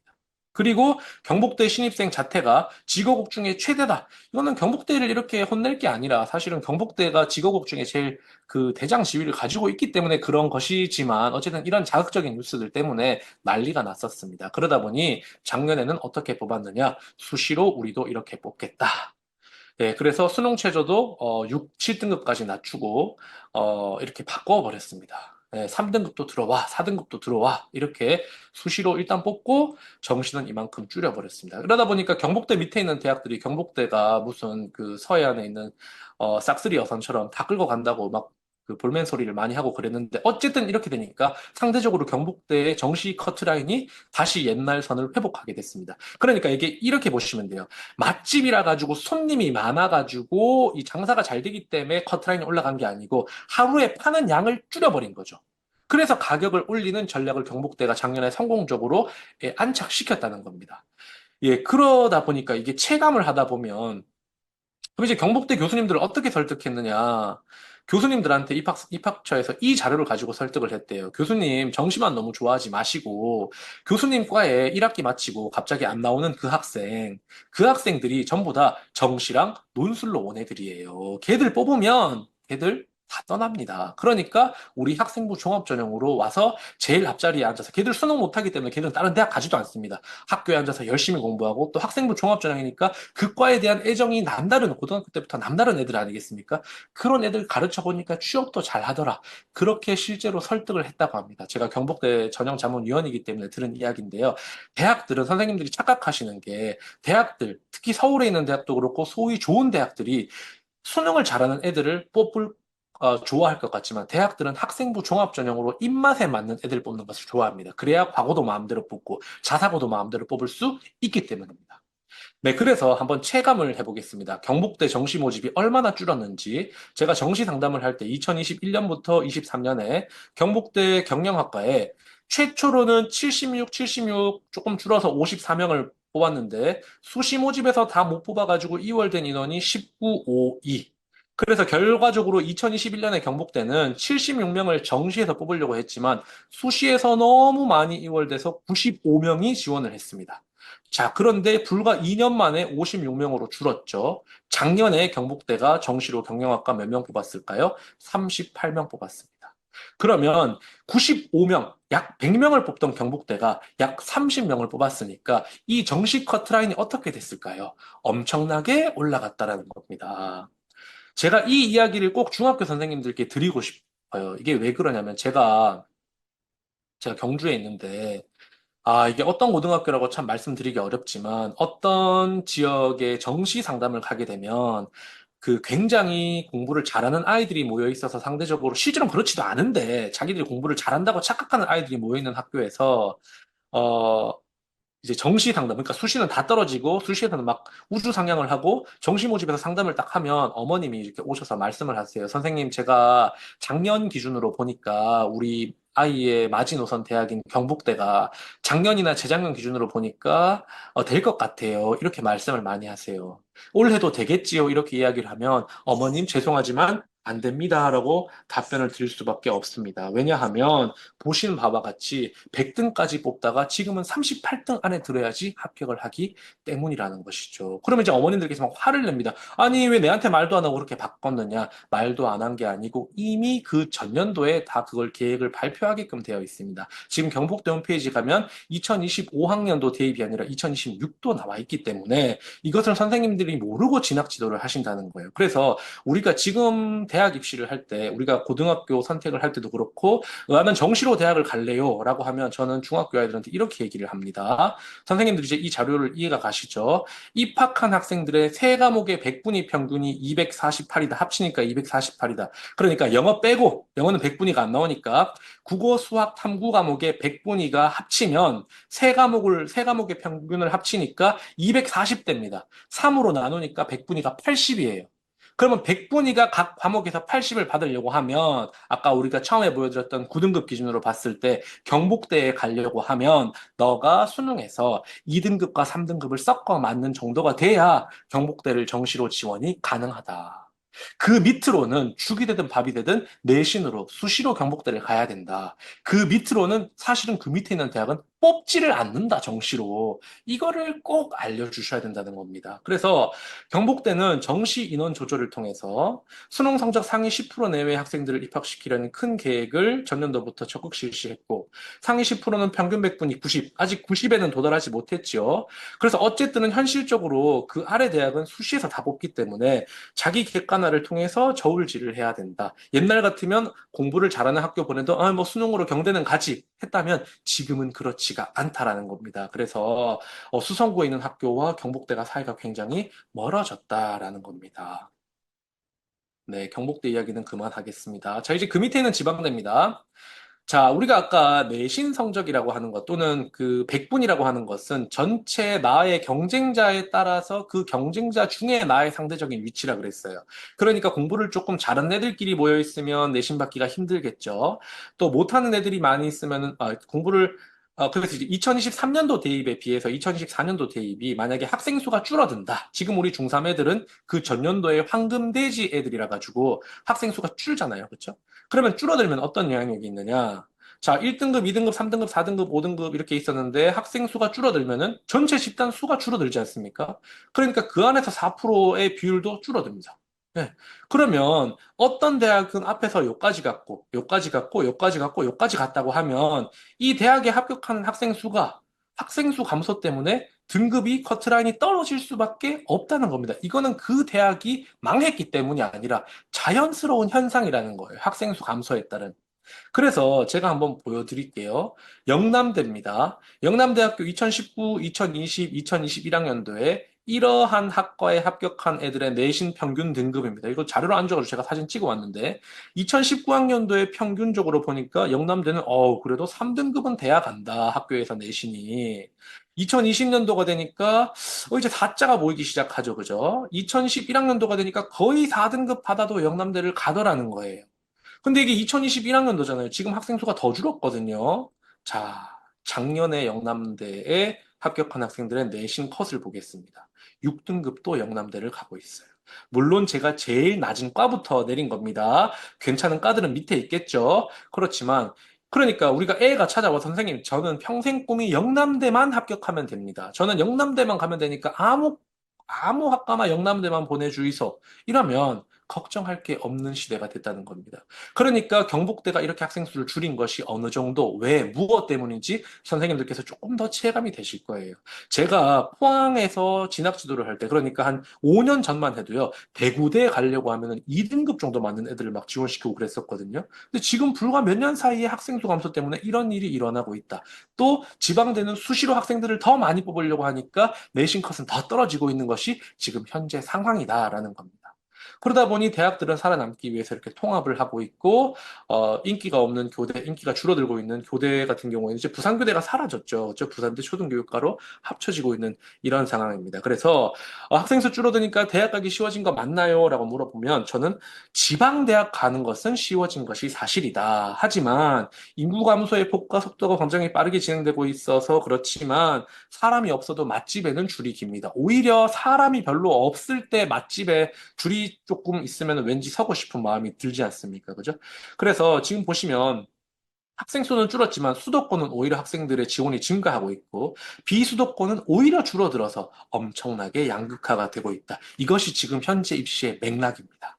네, 그러면 이제 이 그림을 선생님 이해하실 겁니다. 이 정도를 이해하시면 웬만한 고등학교 선생님보다 낫습니다. 수도권 대학은 학생부 교과 전형으로 요만큼, 종합 전형으로 이만큼, 종합 전형을 좋아한다 그랬죠. 그죠?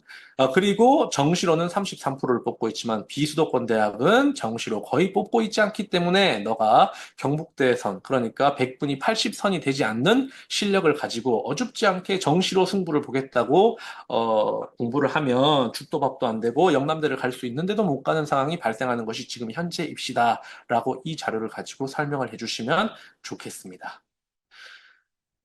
네, 지금 물 조금만 마시겠습니다.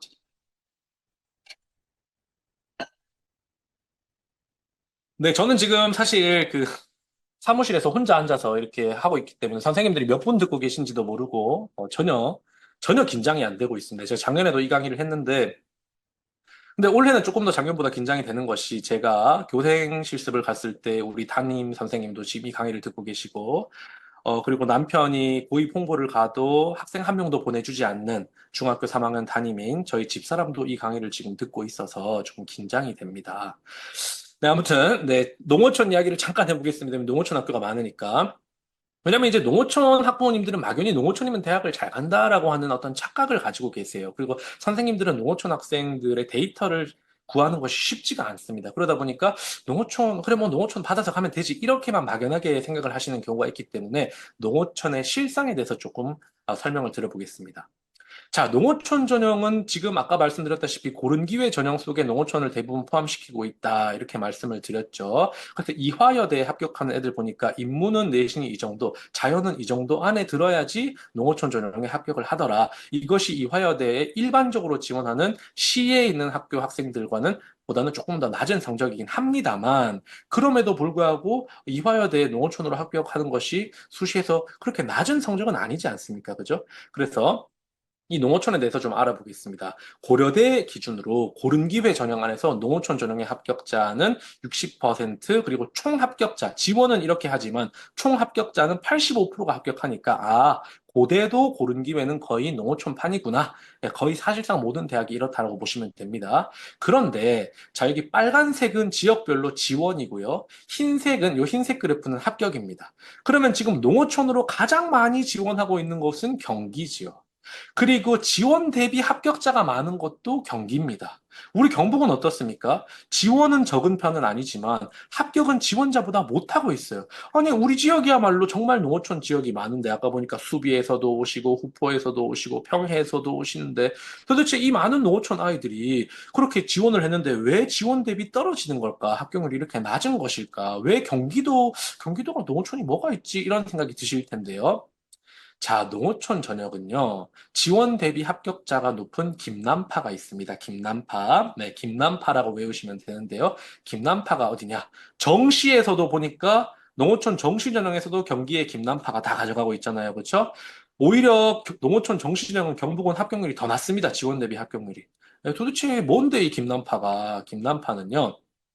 자, 농어촌 정시 전형은 일반 학생이 경희대에 가려고 하면, 이런 학과에 가려고 하면 100분위가 이 정도 맞아야 되는데, 농어촌 전형으로 지원했을 때 이렇게 성적이 조금 낮아도, 물론 이 행정학과 같은 경우에는 조금 얘가 재수없게 잘못 지원했죠. 농어촌 아니고 일반 전형으로 지원했으면 합격을 했을 텐데, 이 농어촌 전형이 일반적으로는 더 커트라인이 낮습니다. 100분위 평균이 낮습니다. 그런데 이 농어촌 결과에 조금 돌아가서 김남파부터 말씀을 드릴게요. 궁금해하실 것 같은데 이 김남파가 어디냐면요. 김포, 남양주, 파주입니다. 김포, 남양주, 파주. 그러니까 거기는 사실상 농어촌이 아니에요. 한 학년이 뭐 11, 12학급씩 있는 농어촌입니다. 그러니까 얘는 다리만 건너면 지하철이 있다든지 뭐 이런 데도 있다고 하더라고요. 그래서 여기는 사실상 농어촌이 아닙니다. 그래서 이런 아이들이 생활기록부를 분당 가서 컨설팅 받아가지고 들어오고 얘들이 학원을 전부 다 분당이나 이런 데로 막 다니면서 수능이 되니까 농어촌 정시를 싹쓸이 해가고 있습니다.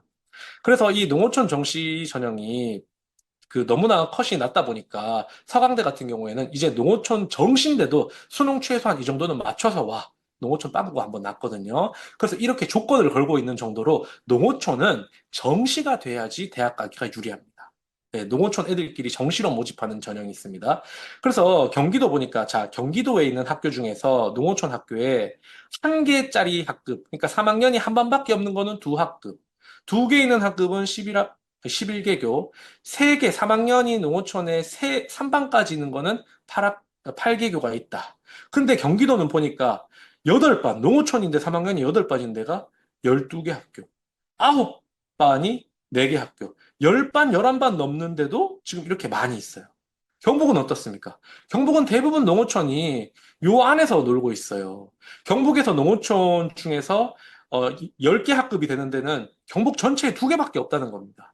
그러니까 학생 수가 많고 어떤 사교육을 풍족하게 받아서 수능 최저를 맞출 수 있을 만한 그런 농어촌 학교가 없기 때문에 농어촌은 정시가 지금 답인데 역설적으로 농어촌이 합격이 잘 안 된다는 것이죠, 지금.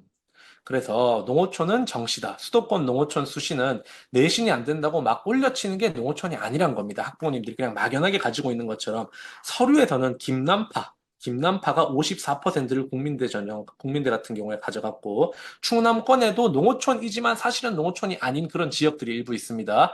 그죠? 세종 근처에 있다든지 이런 데가 12%의 합격자를 가져갔습니다. 그리고 국민대에 합격한 농어촌 애들의 합격자의 한 70%가량을 여기서 가져간다는 거예요.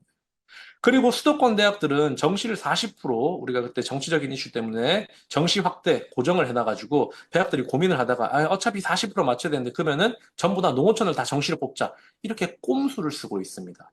그러다 보니까 고대 경희대만 정시로 이렇게 뽑고 있고 농어촌 조건이 되는 아이들의 재수 열기가 엄청나게 높습니다. 2023학년도에 100분이 70 정도 되는 애가 경희대 경영학과를 실제로 우리 경북에서도 갔습니다. 경북에서도 농어촌이지만 정시 영향을 굉장히 강조하는 어떤 학교들이 있습니다. 네, 어떤 지역에 가면 막 이렇게 학생들 몰아놓고 엄청나게 타이트하게 농어촌 정시를 준비시키는 데가 있는데 경희대가 100분이 70으로 갔어요. 아까 경북대가 100분이 80 평균 대학가 된다 그랬는데 70이 갔으니까 얼마만큼 그것이 큰 메리트인지 아시겠죠? 그죠? 그리고 더구나 지금 고려대, 경희대 이만큼이 또 정시, 농어촌 정시로 갔고 이런 대학들도 막 넘어오다 보니까 경기도권에 있는 고산부장들이 자기 자식을 정시시키려고 중학교를 일부러 농어촌으로 보내는다는 이야기도 전국 단위 연수에 가면 듣곤 합니다. 특히 교대는 원래 수능 체제가 없다 보니까 또 농어촌 지역이고 여학생들이 많이 쓰다 보니까 얘들이 정시를 거의 안 하기 때문에 농어촌 교대는 커트라인이 많이 떨어집니다. 실제로 전주교대는 239로 환산점상으로 보니까 일반 학생보다 50점 낮은 애도 붙고 진주교대 23점, 광주교대 50점씩 차이가 나는 것이 지금 보여졌습니다. 그래서 농어촌이고 여학생이고 수능 준비한 학생 조건이 맞는 애가 없기 때문에 농어촌 학생인데 내가 교대를 노린다라고 한다고 하면 너는 수능까지 포기하지 말고 가야 한다. 이렇게 이야기를 하셔야 됩니다. 그래서 중학교가 농어촌이라서 그냥 막연히 농어촌 고등학교를 보내려고 하는데 이 아이의 경쟁력이 수능까지 이어질 수 있는가를 꼭 따져보셔야 되고 그렇지 않으면 학생 수가 너무 적어서 아까 보여드렸던 교육 과정상의 문제가 발생할 수 있는 학교라서 오히려 이 아이가 다른 대학을 지원하는데 불이익이 있을 수도 있다. 고교 학점제라서 전공에 맞는 과목을 편성할 수 있는 학교에 가야 되는데 그것이 잘 되어 있는 가능한 농어촌 학교도 있지만 아닌 경우도 있기 때문에 중3 담임 선생님들이 역설적으로 고교 학점제의 교육 과정에 대해서 이해를 하셔야 된다. 무엇보다 농어촌은 정시라는데 정시가 될 만한 아이인가 아니면 정시가 될 만한 아이들의 디딤돌이 될 만한 아이인가를 알아보셔야 됩니다. 희망과 전망은 우리가 알 수 없지만 학부모에게 정확한 정보를 우리가 제공해야 되기 때문이라고 볼 수가 있습니다. 네, 재수생 의미는 지금 시간이 많지 않기 때문에 넘어가겠습니다. 자, 우리가 수능에서 재수생 자꾸 뉴스가 나오는데 왜 수능 시험은 정시 평소보다 애들이 떨어질까? 우리가 고3 경력이 있으신 분은 아시겠지만 3월 모의고사가 너가 받을 수 있는 인생 최대 등급이다 이런 이야기를 농담으로 많이 하거든요. 그게 왜 그러냐면 모의고사를 평소에 같이 치는 친구들 중에서 나의 상대적인 위치를 우리가 100분이라고 하고 그것을 등급을 줬지 않습니까? 근데 수능 시험은요. 모의고사를 같이 치는 친구들 중에서 지하철 없는 학교, 즉 수능 최저가 필요 없는 학교에 가는 학교의 친구들이 수능을 안 쳐주고 수험표만 받고 그냥 할인만 받겠다. 이렇습니다. 근데 제가 저희 반 아이들에게 제가 뭐 지금 특성화 있지만 작년까지 문계 있을 때 우리 반 애들한테 늘 얘기를 했어요. 너희가 언제 한번 개똥이나 연탄재처럼 너희들 친구들의 인생을 위해서 한번 고마운 일을 한 적이 있느냐. 제발 수능 시험 치러 가라. 이렇게 얘기를 해도 애들이 안 갑니다. 그러니까 수능 시험을 치는 재학생들은 평소보다 줄 수도 있다는 거예요. 그런데 재수생이 늘어나요. 그러면 나의 성적, 즉 100분위는 나보다 잘하는 애는 늘고 못하는 애가 줄었을 때 나의 위치는 어떻게 될까요? 떨어질 수밖에 없다는 것이죠. 그래서 1등급과 2등급 안에 졸업생 비율이 이렇게 높은 것이 현실이다라는 것입니다. 그래서 3월 모의고사 등급보다 이 N수, 반수, 재수가 다 들어온 수능에서 100분위가 일반적으로 떨어진다라고 놓겠습니다. 자, 그럼 이제 실제로 세 번째 이슈죠. 그러면 변별력이 이렇게 약해진 것 때문에 수능이 강화된다는 거야? 수능을 잘해야 된다는 거야? 수능은 뭐 어떻게 바뀐다는 거야? 자, 수능에 대한 이야기도 좀 해보겠습니다. 간단치가 않습니다. 자, 2025학년도 대학 수학능력 성적 통지표 예시가 이렇게 나와 있습니다. 네, 지금 질문이 나왔는데요. 대략 마치는 시간은 제가 최대한 빨리 해서 2시간 안에 9시까지 한번 끝내보도록 하겠습니다. 좀 양이 굉장히 많아서 조금 길어질 수도 있을 것 같습니다. 양해 부탁드리겠습니다. 아, 계속 보겠습니다. 자, 수능 성적표입니다. 100분이, 이제 선생님 다 이제 성적표 다 읽을 수 있습니다. 이제 선생님들 자식들 고등학교 가면 큰일 났습니다. 엄마 아빠가 다 압니다. 국어가 94다, 100분이가. 그럼 너 상위 6%야. 수학은 95다. 그럼 아쉽게 1등급 놓쳤네. 영어는 2등급이니까 80 몇 점 받았나 봐. 탐구는 화학을 84니까, 지금 등급이 3등급 받았네. 조금 잘해서 2등급 받자. 지구과학 2는 보니까 71이니까 뭐 이거는 던졌니? 뭐 이렇게 얘기를 할 수가 있겠죠. 그래서 등급을 이렇게 이제 나온다는 거죠. 수능 9등급이 그대로 유지가 되니까요. 그죠?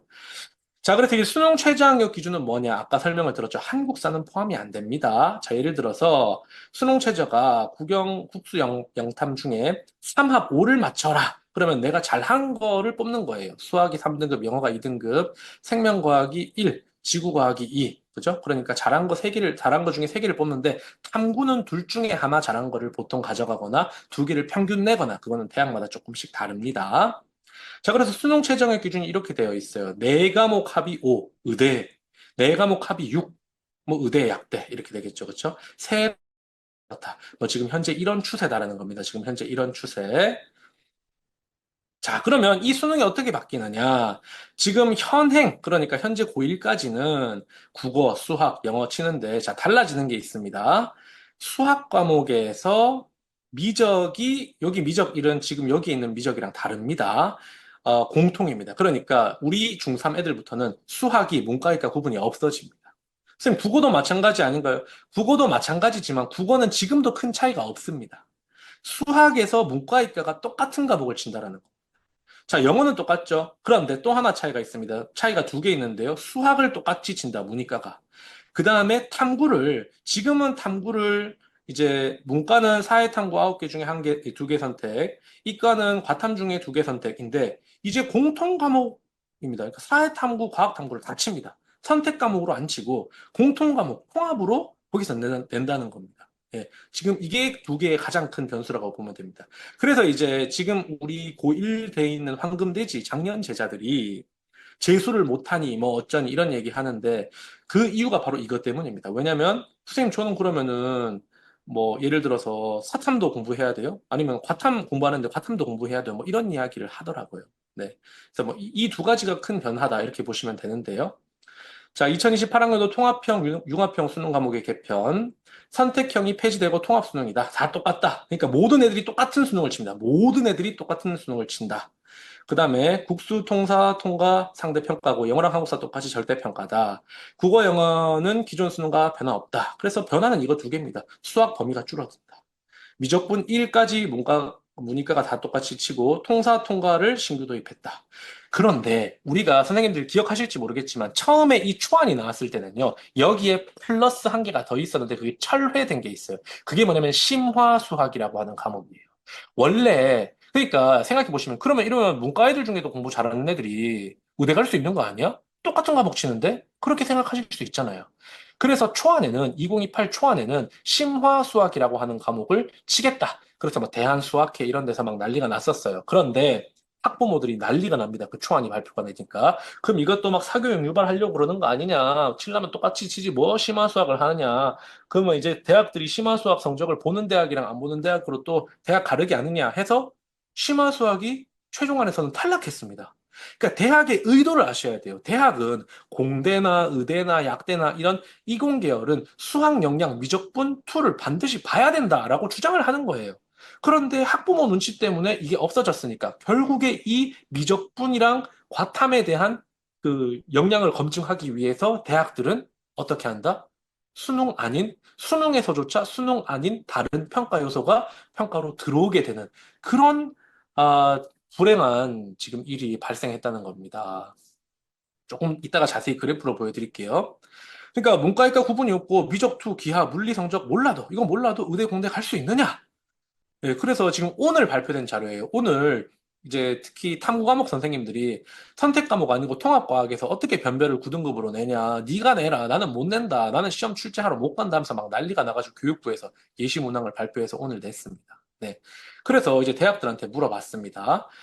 대입 개편과 관련해서 정시에서 니네 내신 볼 거야. 이게 무슨 말일까요? 정시에서 내신을 왜 봐요? 근데 정시에서 내신을 볼 수밖에 없죠. 왜? 의대인데 얘는 문과예요. 그러면 얘는 미적분도 안 듣고 생물도 안 듣고 수학도 안 들었어. 근데 수능에서도 그거를 물어볼 수 없어. 그럼 어떻게 할 거야? 얘는 내신에서 얘가 어떤 대학, 어떤 고등학교에서 문과인지 이과인지 볼 거지? 라고 물어보니까 이만큼이 보겠다고 했어요. 이만큼. 그죠? 그 다음에 내신 과목 이수 여부를 지원 조건으로 하거나 이게 무슨 말인지 이해 가시죠? 심화 수학, 미적분 기하, 들은 애들만 뽑을 거야? 또는 입학 후 수학 교육, 이걸 꼭 이 수학 교육이라고 붙인 이유가 있겠죠. 그랬더니 거의 50%가 하겠다라고 이야기를 했어요. 그래서 심화 수학 도입 폐기가 우리에게 미치는 영향은 그 처음에 어떤 사람들이 야, 이제 수능 보니까 완벽 통일 체제니까 이제 뭐 문과도 정시로 이거 가능하다 막 이렇게 얘기했지만 그건 말도 안 되는 소리다라고 이해를 하시면 되겠습니다. 자, 그럼 거의 다 왔습니다, 선생님. 제가 어쩌면 시간 안에 마칠 수도 있을 것 같은 희망이 보입니다. 제가 조금만 오버를 해서 앞으로 전망을 해보겠습니다. 저도 경북에서는 꽤 이런 강의를 많이 나가는데요. 제가 그래도 더 뛰어나신 분, 우리 진학지원단의 기대현 회장님이나 또는 전국 단위 강사님들을 모시고 가면 차에서 물어봅니다. 선생님, 2028 어떻게 될까요? 앞으로 어떻게 될까요? 이렇게 물어보면 그 진짜 그 식견이 있으신 분들이 다 잘하면 됩니다. 이런 얘기를 하더라고요. 아니, 도대체 다 잘하면 됩니다. 의미가 뭘까? 한번 추론해 보겠습니다. 이거 제가 오늘 만든 자료인데요. 기존의 학생부 교과 전형은 아까 말씀드렸다시피 학교에서 내신 교과 역량과 수능 최저 학력 기준 이거 두 개로 애들을 뽑았단 말이죠. 네, 이렇게 뽑았습니다. 그래서 내신 성적의 정량적인 평가와 그 다음에 수능 역량을 이렇게 같이 뽑았다는 얘기예요. 그런데 앞으로는 새로운 학생부 교과는 이렇게 뽑을 거라는 거죠. 왜냐하면 이것만 가지고 애들을 뽑을 수 없고, 아까 교과전형에서도 보셨잖아요. 정성평가. 너희 학교에서 너 뭐 듣고 왔어? 너 얼마나 듣고 왔어? 너 수학 많이 들었어? 너 물리 많이 들었어? 너 왜 물리2 왜 안 들었어? 이걸 평가 지금도 하고 있잖아요, 대학들이. 그래서 내신 변별력 감소와 재수생 증가로 수능 역량의 영향력이 확대되는 것은 당연한 거예요. 그러니까 지금보다 수능 최저 영향력이 더 커질 것이라는 거죠. 수능에서 통합사회 통합과학, 무엇보다 미적분 기하 능력을 확인을 하려면 교과 전형에서도 너가 뭐 듣고 왔는지 평가할 수밖에 없다는 겁니다. 그래서 이미 건국대와 동국대는 이렇게 뽑고 있고 서울에 있는 대학들도 이렇게 뽑기 시작을 했습니다. 이미. 네. 그러니까 이제 이거를 보시면 어떤 느낌인지 아시겠죠? 그냥 학교 가서 내신만 잘 받고 수능 최저 잘해서 간다. 이건 이제 옛날 얘기가 됐다는 거예요. 교과 전형에서. 자, 종합전형 보겠습니다. 학생부 종합전형은 내신 성적 안 보는 거 아니죠. 내신 성적도 보지만 이 친구의 생활기록부의 역량을 종합적으로 정성평가한다는 전형이잖아요. 그래서 생활기록부를 정성평가하고 그렇지만 내신 성적 안 보는 거 아니잖아요. 그죠? 그런데 새로운 학생부 종합전형은요. 정성평가 당연한 거고 정량평가도 당연하겠지만 이제 여기에는 이 정량평가에서 내신 성적의 변별력이 줄어들어요. 5등급으로. 그래서 대학들이 지금 종합전형이지만 수능 최저학력 기준이 지금도 서울대는 있습니다. 네. 학교장 추천전형 같은 경우에 지금도 있습니다. 그리고 경북대도 종합전형에 수능 영향을 보고 있어요. 그래서 이런 대학들이 늘어날 것이라는 추세입니다. 기존에도 종합적으로 평가한다는 말이 내신을 안 본다는 의미가 당연히 아닙니다. 등급 구간별 인원이 늘어나서 변별을 위해 수능이 들어올 가능성은 당연히 증가하는 것입니다. 기존에도 상위권 대학들은 의대나 서울대 같은 데서는 수능 최저가 있었습니다. 자, 논술 전형입니다. 논술은 논술을 잘해야 된다면서요. 그러면 크게 달라지는 거 없는 거 아닌가요? 논술은 내신 성적도 조금 보지만 수능 최저 있고 논술 잘하면 되는 거 아닌가요? 그런데 이거를 조금 달리 보시면요.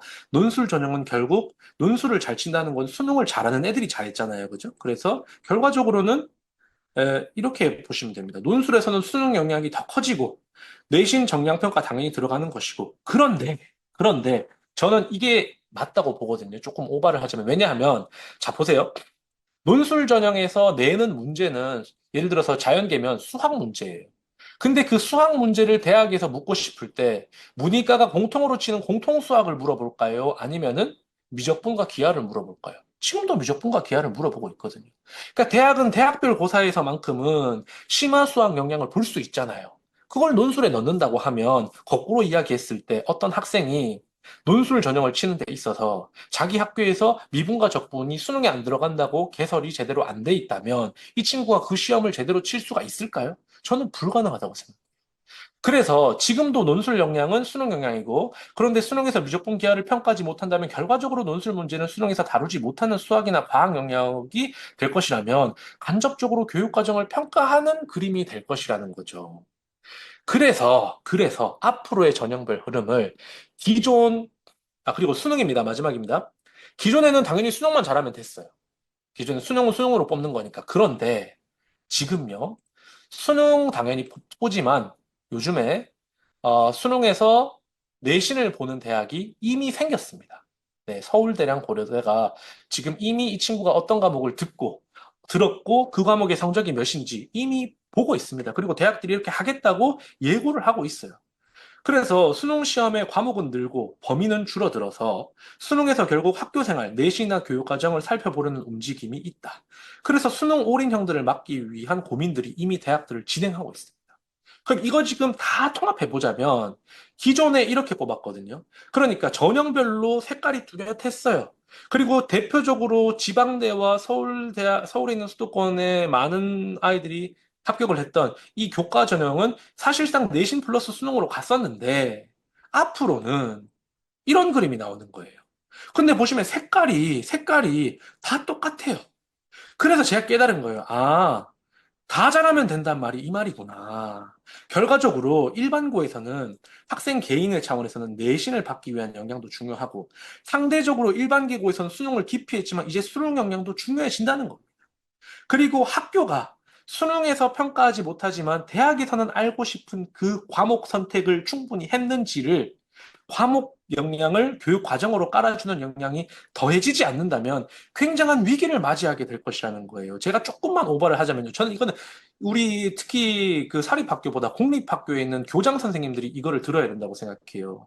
이렇게 입시가 큰 폭으로 바뀔 때는 항상 공립학교가 조금 뒤처져서 가는 경향성을 저는 지난 10년간 봤거든요. 지금 입시가 이렇게 바뀌면은 이 교육 과정 설계가 제대로 안 돼 있으면 정말 아이들이 어려울 수가 있어요. 그래서 또 수능 역량도 굉장히 강화를 해야 되고요. 그래서 지금 어떤 발빠르게 움직이는 학교는 굉장히 지금 야간 자율학습이라든지 이런 거를 강화하고 있는 추세가 되는 거예요. 왜? 수능이 안 되면 죽도 밥도 안 되기 때문에.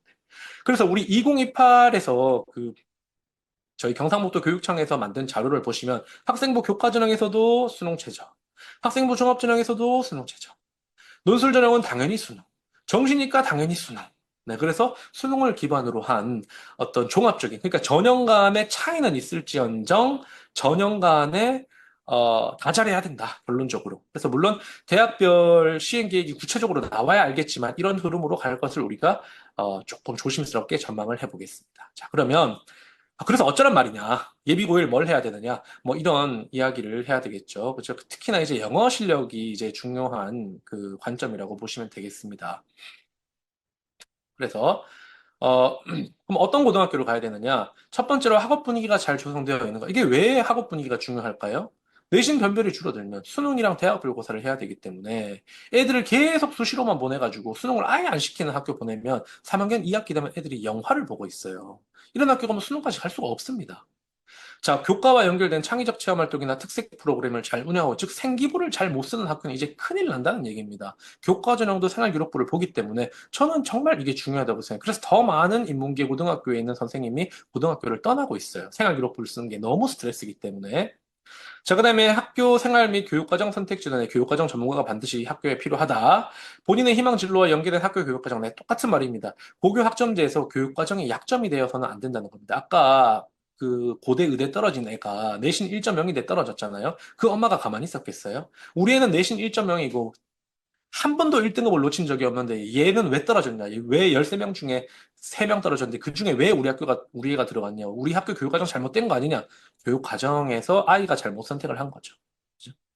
그래서 지금은 교육과정이 잘 돼 있는 건 우리 학교만의 장점이 아닙니다. 그걸 못했을 때 단점이 되는 시대입니다. 이미 학교들이 이 교육과정 전문가들을 다 앉혀놓고 있어요. 그럼에도 불구하고 제가 작년에 어떤 학교라고 말씀드릴 수 없는데 어떤 학교에 선생님이 오셔가지고 물리2를 우리 학교 과학과들끼리 싸움 나가지고 물리2를 갖다가 3학년 2학기 때 수시 모집 다 끝난 다음에 깔자고 한다. 이거 말 안 되는 것 같은데 이거 말 되냐? 그래서 제가 이거는 말도 안 되는 소리다. 이건 큰일 날 소리다. 이렇게 얘기하고 있을 만큼 교육과정 전문가가 현장에 많이 없습니다. 네. 그래서 선생님들께서 그거를 잘 알아보시고, 담임쌤들께서 의욕이 있으시다면, 이제 고입 홍보를 오셨을 때, 그냥 뭐 와서 커피 한 잔 드세요. 이렇게 하지 마시고, 그 학교는 교육과정에 미분과 적분, 수학이 몇 단인가요? 또는 과학의 물투가 3학년 1학기까지 깔리나요? 이런 거를 딱 날카롭게 물어보셔야 된다는 거예요. 그죠? 네. 제가 지금 혼자 하다 보니까 조금 흥분한 것 같은데, 네. 조금 차분하게 가보겠습니다. 그다음에 본인의 실제 성적과 관련된 교육과정 및 대입 전형에 강점이 있는가. 그러니까 자기 자신을 파악해야 된다는 얘기가 되겠죠. 그래서 교과든 종합이든 논술이든 정시든 교과와 수능이 다 들어가는 종합적인 역량을 갖춰야 된다. 다 잘해야 된다. 그래서 과거에는 이런 학교들이 있었어요. 우리 학교는 생활 기록부 필요 없다. 학생 수 많고 어차피 내신은 잘 따니까 1등급 많이 늘어나니까 얘들 수능 최저만 시킨다. 그래서 일부 애들만 딱 뽑아가지고 관리하는 학교는 앞으로 큰일 납니다. 내신 등급은 수월해지기 때문에 수능 없으면 수시도 어려워지고 더구나 교육과정에서 이게 안 돼 있으면 교육과정 세팅이 안 돼 있으면 애가 내신 1.0 맞고도 고대 떨어진다라는 것을 알 수가 있습니다. 네, 그리고 이제 대충 어려운 상황이란 것은 알겠다. 그래서 어떻게 준비하면 되느냐? 네, 사실은 오늘 하나하나의 챕터가 사실은 그 90분짜리 강의이기 때문에 제가 많이 줄인 겁니다. 그래서 이것도 간단하게 엑기스만 뽑겠습니다. 당연히 학교 수업을 잘해야 되겠죠. 학교 수업은 수능, 대학 별고사로 가는 출발점이다. 교과 성적 잘 받아야 되고, 그게 수능으로 이어지고, 그게 대학 별고사로 연결된 거다. 당연한 얘기인데요. 저는 조금 더 현실적인 이야기를 하고 싶어요. 자, 영어를 잘해야 됩니다. 네. 뭐가 됐든지 간에 영어를 잘해야 됩니다. 왜냐하면, 수능 최저 충족 과목에 영어 포함 비율이 가장 없다. 그러니까 조사를 해보니까 수능 최저 학력 기준을 이렇게 맞춘 애들이 영어 성적을 활용해서 들어가는 경우, 즉 영어를 제일 잘 등급받은 경우가 많더라는 거예요. 제가 이걸 아무리 강조를 해도 제가 과목이 영어다 보니까 선생님들이나 학부모님들이 이런 얘기를 하면은 또 뭐 영어과 뭐 이런 이야기를 하시면서 웃으시는데 그게 아니라 이 데이터는 진학사 겁니다. 그래서 보시면은 90% 넘는 학생들이 대학 갈 때 수능 최저를 영어로 맞춘다는 거예요. 즉 영어는 절대평가인 것을 반드시 이해를 해야 된다는 얘기죠. 그래서 한번 영어 시험의 수능 최저가 어려웠을 때, 9월 모평에서 영어의 난이도가 높았을 때 수능 최저 충족률이 이렇게 떨어지는 것을 우리가 확인하실 수가 있었습니다. 네, 그래서 진학사에서도 그렇고 영어가 어려우면 다 망한다 이런 이야기를 하고 있습니다. 그럼 영어 과목을 어떻게 하면 잘하느냐? 이제 그걸 사례랑 같이 보여드려야 되는데 시간이 없기 때문에 간단하게 말씀드리겠습니다. 제가 6월 모의고사를 출제를 갔었는데요. 그 6월 모의고사를 출제하면 가장 출제하기 어려운 과목 학년이 1학년입니다. 수능은 그것보다 훨씬 쉽습니다. 왜냐하면 영어 과목은 어쨌든 원서를 가지고 오는데 원서에서 1학년은 2,000개 내외의 어휘, 2학년은 3,000개 내외의 어휘, 3학년은 5,000개 내외의 어휘에서 출제하게끔 되어 있어요. 그러니까 학년이 다르다고 해서, 즉 수능에 나오는 지문이나 1학년 지문이나 지문 자체가 어려운 게 아니고 어휘 수준만 저희가 바꾸어서 손을 봐서 출제를 한다는 겁니다. 그걸 거꾸로 이야기를 하면 고등학교 1학년에 입학하는 순간에 5,000개 어휘가 만들어져 있는 학생이라고 하면 이 친구는 고등학교 1학년 때 고등학교 1학년 모의고사를 풀 필요가 없이 고등학교 3학년 모의고사로 계속 준비를 하게 되면 이 친구가 실제로 3학년이 되었을 때는 영어만큼은 삼수생의 실력을 갖추게 되는 것입니다. 이것이 강남에서 쓰는 방법입니다. 강남에서는 고등학교에 가기 전에 5천 어휘를 만들어 놓고 들어갑니다. 그러니까 영어 학습에 투자할 수 있는 시간이 많이 줄고 그 시간만큼 수학과 나머지 과학에 집중적으로 투자할 수 있는 것이죠. 그래서 강남에서는 제가 강남에 가서 물어보고 들은 얘기입니다. 그러니까 강남에 있는 뭐 어떤 그런 그 자사고 선생님들 있잖아요. 그런 선생님들도 이제 만나서 물어봤어요. 강남에서 어떻게 정시를 이렇게 잘합니까? 그 비결은 영어다. 영어를 중학교 때 떼고 온다. 그거 어떻게 뗍니까? 5천 어휘다. 아, 그래서 그거구나. 중학교 때 5천 어휘를 떼고 옵니다. 네, 이게 기본입니다. 그래서 뭐 자녀가 있으신 분들은 그 점을 조금 참조해서 하시면 좋을 것 같고. 그러면 영어에서 이렇게 시간을 많이 벌어서 어떻게 하면 좋을까? 변별의 핵심은 수학입니다. 결국 영어는 90점 넘게 무조건 맞아야 되는 거고, 대학 가는 데 있어서 핵심 변별은 수학이라는 얘기입니다. 그런데 이 수학 과목을 보면, 남학생들이 1등급에서 2등급에서 합격자의 비율이 더 높은 것을 아실 수가 있죠. 그러니까 남학생들이 수학을 잘합니다. 또 이제 과학도 남학생들이 더 잘합니다. 왜냐하면 과학에서 고득점을 하려면 어차피 수학을 잘해야 되기 때문에. 제가 이걸 여학생들 공부를 못한다라고 이야기하려고 하는 게 아니라, 어, 여학생들은 여학생들만 갈 수 있는 대학이 있잖아요. 바로 여대입니다. 그래서 여대는 몇 해 전 같은 경우에는 수학을 5등급 받은 학생도 이화여대에 정시로 합격했습니다. 그러니까 그만큼 여자아이들은 수학을 못하니까 너희들은 포기해라가 아니라 여자아이들은 수학을 못하지만 수학을 4등급 정도 받는다. 그러면 끝까지 포기하지 않고 여대를 적극적으로 정시에 노려라. 이렇게 상담을 해줘야 된다는 겁니다. 여학생들이 수학을 못하는 건 현상입니다. 근데 그거를 포기하지 않고 너 선생님 저는 수학 못해서 수학 포기할래요. 아니야 너 4등급인데 그 정도면 잘하는 거야. 조금만 더 해서 3등급 되면 너 정시로도 충분히 가능해. 왜? 너는 국어 영어 탐구를 잘하니까. 이렇게 할 수 있어야 된다는 것이죠.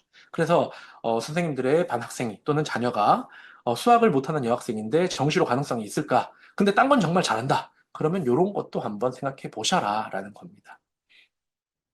거의 다 왔습니다. 다 잘하면 된다라는 의미는 기존에 하나만 잘하던 학교, 생활기록부를 게을리 써놓은 학교는 정말 불벼락을 맞을 것이다. 저는 개인적으로 입시를 한 사람으로서 맞아야 된다고 생각합니다. 우리 아이들 미래가 달려있는 서류를 쓰는데 그렇게 대충 쓰면 안 되겠죠. 예, 제가 공공연하게 이런 이야기를 하고 다녀서 학교에 친구가 별로 없는데요. 내신만 잘 받으면 되는 시대는 끝났다. 너도 나도 잘 받는 아이들이 넘친다. 교과전형에서도 서류평가 적극적으로 들어온다. 교육과정, 특히 심화수학과 미적분 기하 영향을 담아낼 수 있는 학교를 골라라. 생활기록부 대충 쓰는 학교는 직격탄 맞아라. 수능은 정시로 가기 위함이 아니라 수시를 선택하기 위함이다. 네, 그러니까 수능 시험은 수능으로 가기 위해서 아니죠. 수능 문제 뽑는 대학이 많지 않아요. 그런데 수시로 가기 위해서 수능을 해야 된다는 겁니다. 그런데 수능 경쟁은 하루아침에 나타나지 않습니다. 친구들과 함께 꾸준히 함께 할 수 있고 진득하게 이렇게 분위기를 만들어 줘야 됩니다. 그래서 요즘에 포항 지역에 무시무시한 이야기가 돌고 있어요. 포항 지역에 야간 자율학습을 다시 10시 30분까지 돌린다. 뭐 토요일 자습 또는 막 심야 자습 시대 막 이렇게 합니다. 경주 지역에서도 공부 잘하는 학교 막 토요일 막 이렇게 막 8시까지 자습시키고 지금 그런 분위기가 불고 있어요. 네, 정시 때문에. 그래서 결론적으로 저도 책임감 없는 이야기를 하겠습니다. 다 잘하면 되고 다 잘해주는 학교를 보내면 된다라는 것입니다. 네. 그래서 오늘 자료를 제가 드리겠습니다. 제가 작년에도 이 강의를 했었는데요. 이 강의해서 하도 자료를 달라고 많이 해서 연구사님한테 자료를 드렸더니 선생님들께서 다 다운받을 기세로 말씀하셨지만 연구원 홈페이지 가보니까 조회수가 뭐 30, 뭐 이렇더라고요. 그래서 제가 자료를 여기다가 올려놨습니다. QR코드 찍으시면 여기 제 패들릿에 들어가시면 여기에 센스 있게 강의 후기를 남겨주시고 그 다음에 여기 강의 PDF에 가시면 제가 중학교 3학년 학생들이 얼마나 수능 영향이 나올지 미리 한번 맛볼 수 있는 고등학교 1학년 3월 모의고사를 가지고 왔습니다. 요거를 보시고 너가 100분위가 한 80 정도 되는구나. 왜냐면 요 시험의 출제 범위가 중학교 전과정이거든요. 그래서 너가 요거를 쳐보면 대충 수능 경쟁력이 나와. 이렇게 해서 애들 시간 내서 한번 풀려보시면 좋을 것 같아가지고 여기 링크 넣어놨고 여기 오늘 강의 자료 이렇게 담아놨습니다. 그래서 올해 고1 3월 모의고사 100분위와 원점수 다 들어가 있고 오늘 PPT 여기 넣어놨고요. 그 다음에 오늘 발표된 대입 관련 자료에서 오늘 발표된 자료와 수능 시험은 어떻게 출제하고 영역별로 예시문항이랑 어떻게 준비하면 되는지 평가원 예시문항 자료집도 올려놓았습니다. 지금 이 QR코드 안 찍으셔도 됩니다. 자료 다 그 마지막에 드릴게요. 아니면 그 메신저로 보내시면 됩니다. 네, 그래서 제가 약속한 시간보다 무려 14분이나 당겨서 끝냈네요. 질문은 업무 메신저로 받으려고 했는데 14분 남았기 때문에 14분 동안 받도록 하겠습니다. 장기간 연수에 고생이 많으셨고, 사실 제가 강의를 나가면 이거에 각각 한 챕터가 각각 90분 분량의 강의입니다. 그래서 이걸 줄이다 보니까 조금 몰아친 점을 죄송하다고 사과를 드리면서 질문을 받아보도록 하겠습니다.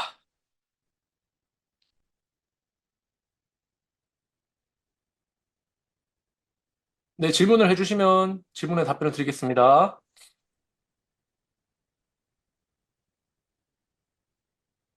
조금 들리는 거 아닐까요? 아니요. 아, 네. 네, 강사님 고생 많으셨습니다. 네, 지금부터 채팅, 뭐 혹시 질문 있으신 분은 잠시 동안 질문 받도록 하겠습니다. 채팅창 지금 활성화되어 있습니다. 올리시면 될 것 같습니다.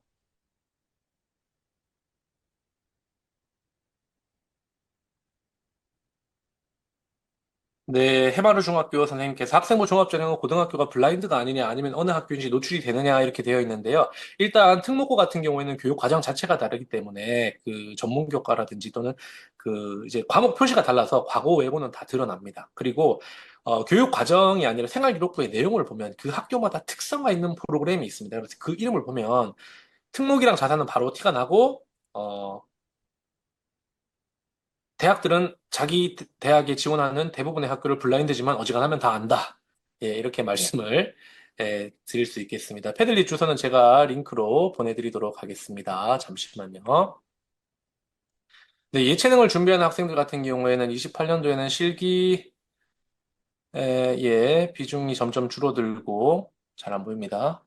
학생부의 생기부의 중요성이 높아지게 되느냐. 예체능은 조금 별개라고 보시면 됩니다. 예체능은 제가 전문적으로 다루지 않아서 저희 지원단에 예체능을 조금 전문적으로 하시는 선생님께 질문을 해주시면 전문적인 답변 받으실 수 있을 것 같습니다. 네, 자료실 링크 선생님께서 올려주셨네요.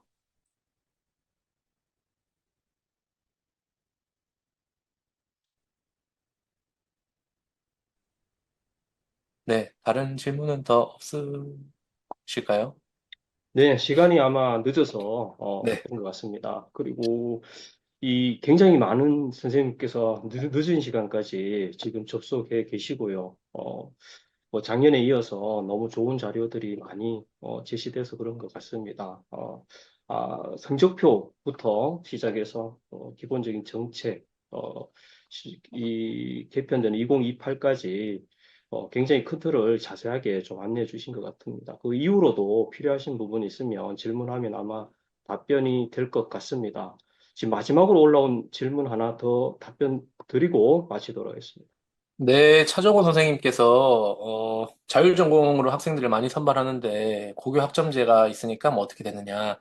그래서 저희도 사실 그 대학들이 지금까지 올해 제일 이슈가 이 자율전공, 무학과, 무전공을 정부에서 이만큼 뽑아라라고 이제 사실상 뭐 거의 예산을 가지고 이렇게 시켰는데 그러면 그 이 학생들을 어떻게 뽑을 거냐. 예를 들면 공대를 지원할 학생인지 아니면 이 학생이 원래 뭐 사범대 역사교육과를 지원할 학생인지 무전공인데 어떻게 할 거냐. 그러다 보니까 지금 대학들별로 학생부 종합전형으로는 무전공을 많이 뽑지 않고 있습니다. 그래서 교과전형과 수능으로 거의 대학들이 가고 있고 올해를 한번 어떻게 되는지 그 결과를 봐야 앞으로의 그 무전공에 대해서는 조금 감이 잡힐 것 같습니다. 네. 네, 이것으로 좀 모두 마치도록 하겠습니다. 김동현 선생님 고생 많으셨습니다. 네, 네. 그리고 지금 접속해 주신 선생님들 고생 많으셨습니다. 다 마치도록 하겠습니다. 네, 감사합니다. 고생하셨습니다.